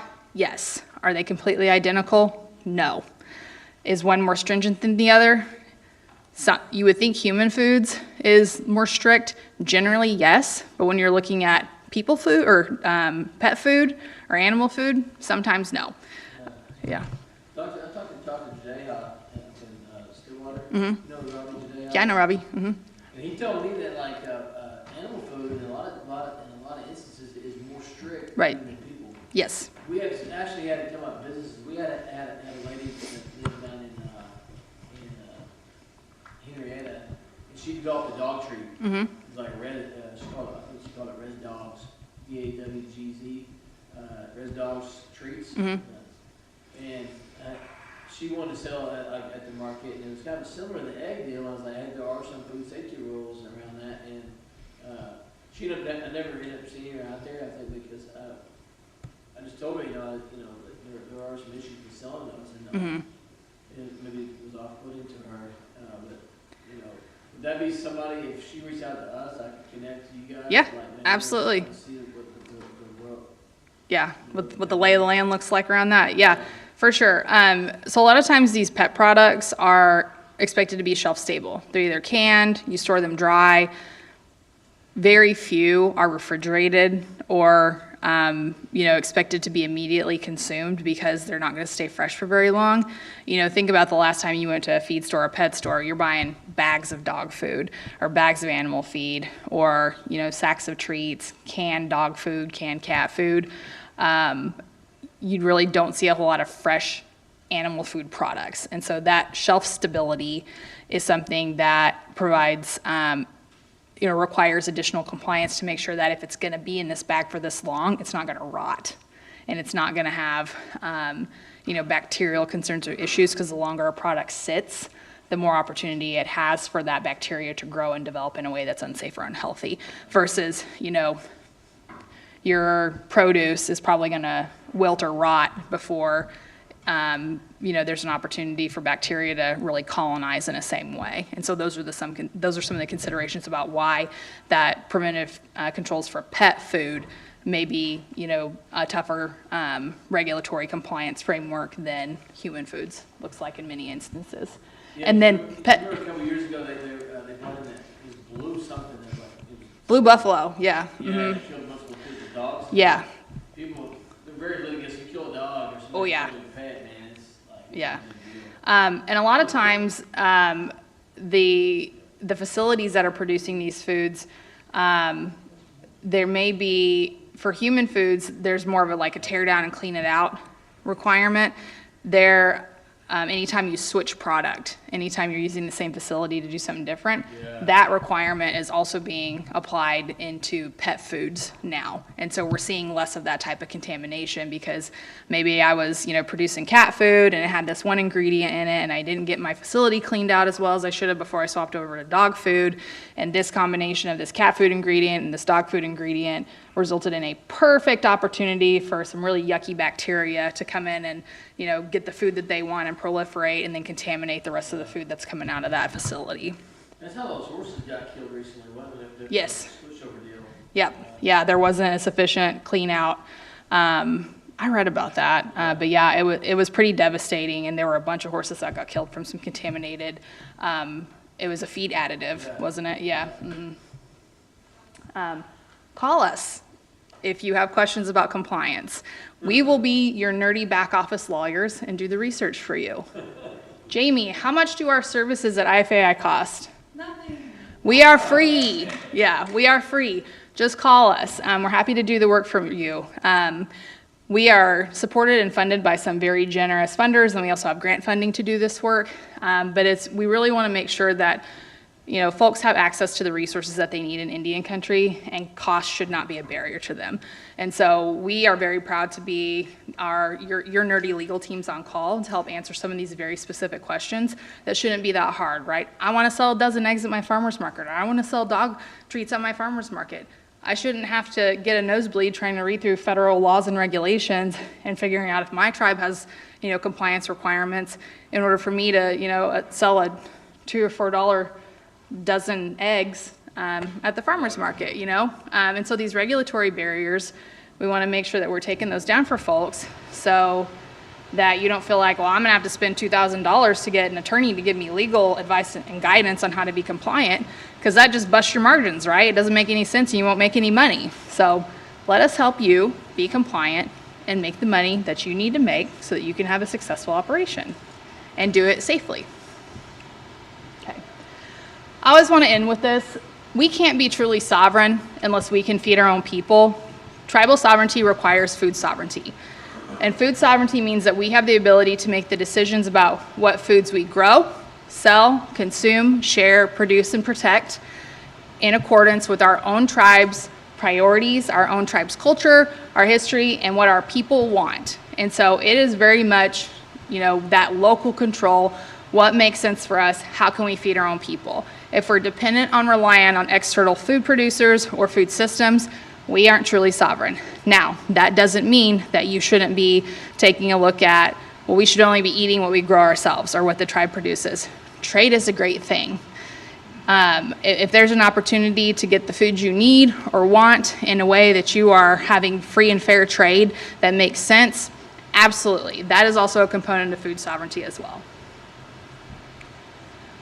So I mentioned it before, but we also have this Model Tribal Food and Ag Code that was developed over a series of years, taking a look at different federal law, state law, and other tribal laws to put together a code that tribes could adopt if they were interested in handling some of their own regulation related to food safety, agriculture, and other types of food systems and land management production practices. We have components including health and nutrition, agriculture and food safety, plant production, health and sale of produce, which provides, so We put this together because the federal law, especially if you're wanting to enter food into interstate commerce, which means you are selling products across state lines, and that happens a lot here in Oklahoma, right? Especially within the Five Tribes area, up in the northeast corner. You may be crossing the state line pretty easy if you're selling in Arkansas or Kansas or Texas, and you would have to be federally compliant. Now, if a tribe has its own laws on the books that meet that federal minimum standard, but also include considerations for seed protection, for healthy food products, for prioritizing and supporting the production or protection of certain types of foods or seeds, for eliminating or reducing liability and risk through compliance protocols, that's a good idea, right? This code is customizable. We offer customization for each tribe, depending upon what they want to do with it and what their priorities are. We've done a lot of code work and have been really happy to see different provisions be adopted. I never recommend that a tribe come in and just wholesale adopt the whole thing. You have to be aware of what it is that you're adopting. Do you have the ability to enforce it? Is it consistent with what your community's expectations are? If you have laws on the books that are just sitting there and nobody's doing anything with, why have them, you know? Or if you're not sure that you're going to be able to implement it the way that it's written, let us help you make the adjustment so it will work for your community.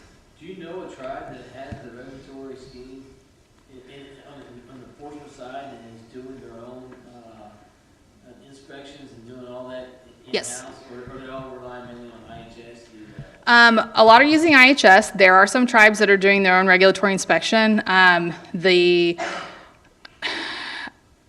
think it's Hoopa in California. They have their own inspection for retail facilities, and they're actually, they have an MOU with the county to also provide those services for the broader county area as well, because the county didn't have the funding or personnel support in order to do that. And so that's actually an instance where the tribe is offering resources to benefit not only the tribal community, but the broader area as well. And so, yes, there are instances where tribes are doing their own regulations and permitting. You know, especially tribes are doing a lot more like hunting and fishing permitting on reservation. I know Muscogee Nation is doing that. And then, you know, looking at cottage food law. If you want to process your own jams or jellies or salsas or things like that in your home kitchen, how can you get your home kitchen to be compliant? And a lot of tribes are providing that cottage food certification. I think Red Lake in Minnesota is one that's doing it as well. Yeah. All right, this is a little bit of census data, but I want to show you why this is such a hot topic right now. Between 2017 and 2022, and these are the most recent numbers that we have because the last census of agriculture was in 2022, we saw a 75% increase in the value of agriculture and food products grown by American Indian and Alaska Native producers. That is huge. There is a resurgence of folks that are involved in production agriculture and food sovereignty efforts, and we're seeing that reflected. Part of this is more folks reporting their ancestry. Part of this is growth, and so we're seeing more actual numbers reflecting what it actually looks like in Indian country for food and ag production. This is fantastic. No other sector had this much growth. No other demographic showed this much growth in food and agriculture. 11% of all American Indian and Alaska Native producers are under 35 years old. That's a really good number compared to others. We're seeing more young folks, young people become interested in food and agriculture, being a farmer, being a rancher, being involved in agribusiness enterprises and entities, and becoming involved in food sovereignty through food systems investments and controls. We have 80,000 American Indian and Alaska Native producers within the United States. First highest concentration is within the Navajo Nation area. Where's the second highest concentration? Anybody want to guess? Right here. Eastern Oklahoma has the second highest concentration. It's mostly cattle and hay farms like that, but there are folks that are doing nut production, bees, apiaries, produce, berries, things like that. About 7,500 are sheep and goat farms. We know some of those are here. And 3,000 fruit and nut trees, 96% of American Indian Alaska Native farms are owned by a family. They are not corporate farms. They are not farms that exist solely to make profit. These types of operations are more likely to invest in conservation, are more likely to engage in sustainable agriculture practices, are more likely to take a holistic approach to treating our plant relatives, our animal relatives, and the soil and the water in a way that will allow it to continue to be healthy and sustainable for the longevity, rather than being very, very extractive and just trying to get everything you can out of the land. And then putting a lot of like soil treatments or amendments on it to try and make it improve. Now, that doesn't mean that in a holistic management standpoint that you wouldn't do that, but it's a broader perspective of how can we make sure that we're using this in a way that it makes sense, that we're not, you know, overburdening the land or overburdening the natural resource to a point where it can't return to a healthy and productive state, right? And we saw just under $6.2 billion of value. Last census, 3.1, or a little bit less than that. So. How is that number calculated, just roughly? Just roughly. So it's the value of agricultural products that are produced. So it doesn't necessarily mean they've been sold, but if you've produced that. So we had this many head of calves born on the farm, and they're valued at X amount of dollars. And so you report that, and that's what the criteria is from. A lot of times, yeah. Sometimes it's retail if you're doing direct-to-consumer sales based on that. But yeah, largely agricultural products are generally, wholesale prices. But for those folks that are doing, more direct-to-consumer sales or more direct-to-retail sales, you would see that retail price included in that. One of the things we don't include in this number are federal payments, meaning if you're a producer and you're getting a disaster payment under an FSA program like Farm Service Agency, or you've received some funding to do some conservation program implementation, or you get some sort of subsidy like through crop insurance if you had a loss and you receive that in order to offset that, those numbers are not included in this data that we report here. They are included in the broader number that's reported by the Ag Census, but we wanted to focus on what the value of the actual tangible product was so that we could show that. Yeah. It's an exciting time to be involved in tribal food and agriculture. There's so much great stuff going on, so much innovation, so much reclaiming and statement of like ownership and responsibility of our food systems.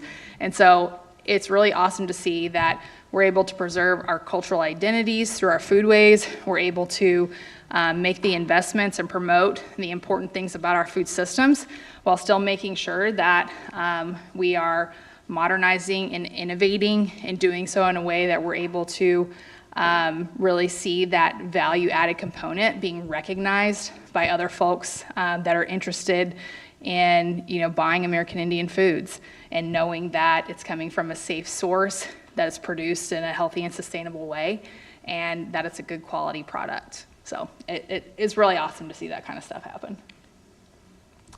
I always got to give a shout out. We have a summer youth program. I talked about it a little bit earlier, 18 to 24. If you're enrolled here at College of the Muscogee Nation, please check us out. Applications open in January. We've had alumni from this program go on to work at USDA in various facilities. Some are attorneys, some are working at tribal colleges, some are working in agricultural credit. One of the great things about this is that you not only get to meet a network of peers, you also get to be introduced to folks that are working in these spaces, in tribal agriculture spaces. There are jobs that I didn't know existed that you get to learn about if you come to the Youth Summit, and you get access to that. And I feel like as Indigenous folks, we do a better job of trying to connect with our youth and try to open doors and provide access. And so when you're thinking, I want a USDA job, maybe I want to go work for, FSA or the Food and Nutrition Service, but I don't know anybody, you will know somebody after you come out of this, and you can call them and say, I have a question. I've had the opportunity to pretty much have the director of the administrator of the Farm Service Agency, be able to text him with questions, and he responds. And I'm like, hey, I have this youth that's interested in this. What do you guys have going on? Oh, you need to talk to so-and-so about this program, get them hooked up. And it is thrilling to be able to navigate a federal bureaucracy through a quick personal text message. That very rarely happens, but I'm glad to see that it does. So if you want more information, you can check out our resources at indigenousfoodandag.com. We're also on social media, Facebook, Instagram, etc. YouTube. We have a series of YouTube webinars that cover a variety of topics. If you go on YouTube and punch in Indigenous Food and Agriculture, you can bring our channel up and take a look at any of those webinars that you want. They're free. So that's the end of my presentation. I will say, Wado, you made it. Thank you for sticking through.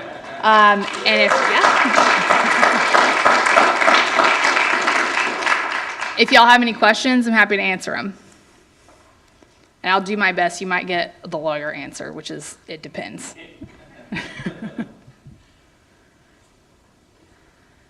Yes? If there's a individual producer who, they don't know what they're gonna do, they kind of have a plan, but don't really have a plan, can they call you, or where would they need to start first? Sure. So anybody can call us. And what we tell everybody is that we will share whatever resources we have available for you, but if we don't know, we know somebody who does, and we will put you in contact. A lot of times, if it's an individual producer, we'll reach out to our partners at Intertribal Ag Council and connect them with our the regional TAs like Jeff Caskey or Quentin Inman. But you all have fantastic resources with your extension folks here at the college as well, and so we definitely try and make sure that we keep our Rolodex full of the right people to talk to. So, yeah, thanks, Julie. Before we go, we actually have a raffle. Yeah, let's do it. Yeah, let's do it. Caveat, must be present to win. I'm going to go pick that. It's a good segue. So after that, I got an hour and a half speech, man, for my goodbye speech. Just kidding. No, it's really, I'm just going to give away this Pendleton blanket, then we'll be done. And I want to thank every single person for being here. I think we've had a good conference, and it's about learning and networking and empowering each other. And let's stay in touch and see what we can do. So stick around, and we'll give these last two little gifts out. Do you know this person? Lindsay, what does that say? Lindsay from AHEC. Yeah. Nice.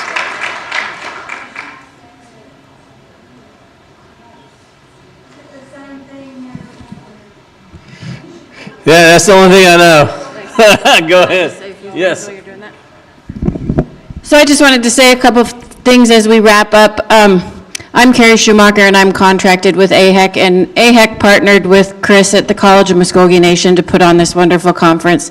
And I think Chris deserves a huge round of applause for doing this. He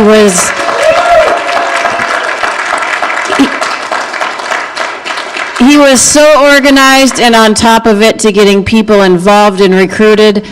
We do have some actual AHEC staff here, Lindsay, one of them. And then Kaya must be out networking, but he's out in the entryway, and then Vicki Hebb was with us. So on behalf of AHEC, we have to thank you all for joining us for the day and a half, and we're all headed back to Montana. So hopefully we get out of Dallas. It's just a thunderstorm. It's not a snowstorm like Denver, but we're hoping. So thank you guys for your time, and Chris, and thank you for your work. Thank you. Thank you. I would be remiss if I didn't mention AHEC and our Falcon Institute partners in terms of making this conference happen, because they're the ones that called me with the idea, and I said, okay, sure, we can do that. So I do have my buddy Shannon McBroom over here. Shannon, do you want to say something real quick, just kind of about what you do real quick? I don't want to belabor it too long, but he was very instrumental in a lot of things that you saw in the last couple of days was because of Shannon and his contacts. I mean, he knows everybody. He's like good old country boy. So I mean, like without him, we wouldn't. A lot of the stuff wouldn't have happened. So Shannon, let me give you the mic. Hello, I appreciate it, Chris. Muscogee Nation, College of Muscogee Nation, proud alum of CMN. Again, my name is Shannon McBroom. I'm with the Division of Agriculture and Natural Resources. I serve as the Federal Specialist in Farming and Ranching for our Muscogee citizens. It's a brand new program, so we've just got started back this past February. So, I mean, I've been running around left and right trying to reach out to our tribal citizens and make them aware of what I do and what our department does. We have a huge umbrella that has Loop Square underneath it, has a wildlife program, has our youth ag program, and then now mine, the Federals program. So any Muscogee citizens looking to get in agriculture, that's looking to get more information in agriculture, please reach out to me. I have business cards here. If you're a current Muscogee tribal producer, please reach out to me. I'd love to start networking with you and seeing where I can connect you with USDA programs. Again, I also serve as the tribal ambassador through USDA OTR, Office of Tribal Relations. So got good works going on here at Muscogee Nation, as you can see. And we had a lot of great discussions, a lot of great topics. But again, it all begins and starts with you all. And if we're wanting to invest in agriculture, please show your interest. Reach out to us. Reach out to our programs. I think everyone here in our departments and programs has someone in mind or someone in contact that they can connect you with. So please take advantage of it. We're needing more producers in all nations. So again, I appreciate it. I appreciate the time. I'm just very blessed and thankful to be here and be a part of it and seeing our agriculture departments and programs grow. And just, I'm looking for all the future connections and everything else that we have going on. So again, Meadow. All right. I think we're to the very, very end here. So who wants this Pendleton blanket? All right, you got it, all y'all.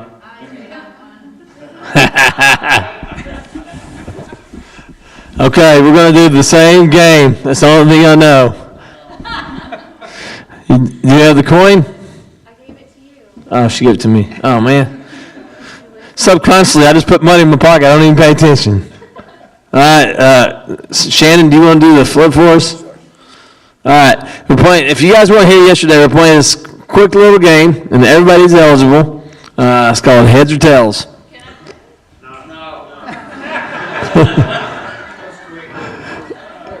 Hey, she could play. And she, yeah. True. I tell you what, if you win, you just got to give it away to somebody of your choice. How about that? If you win again, that'd be amazing. Okay. All right. Heads or tails? If it's heads, put your hand on your head. If it's tails, just put them on your backside, and then we'll narrow it all down until we get a winner. Okay. So heads or tails? Go. Shannon? Tails. Tails. Yeah, go figure. You can't leave early just because you lose. Just kidding. All right. All right. Heads or tails? Heads or tails?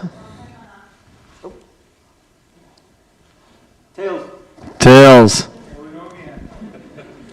All right. What we got left? We got. Is she still in it? So we got few people. Are y'all still in it over there? Bring them down, Chris. All right, yeah, bring them down. Good idea. You got to go down to the front.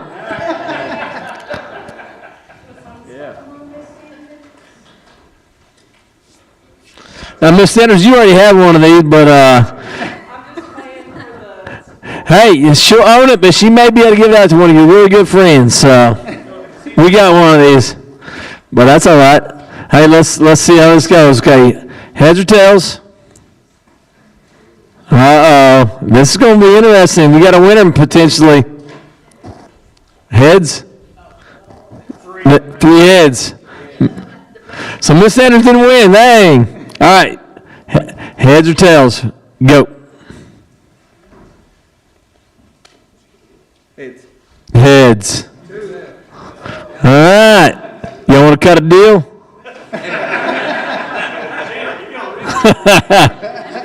All right, one of y'all's got to be heads, one of you got to be tails, okay?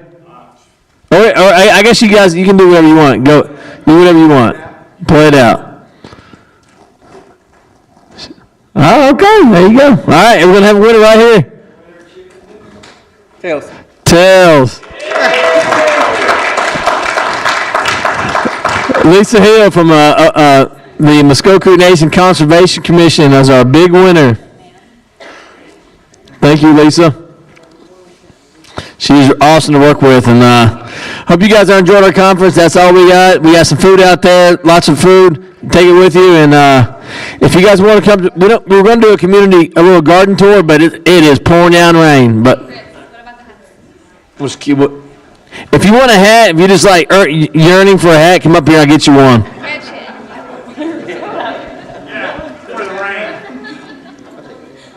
I was walking through. I was like, are they still going on? Thank you, everybody.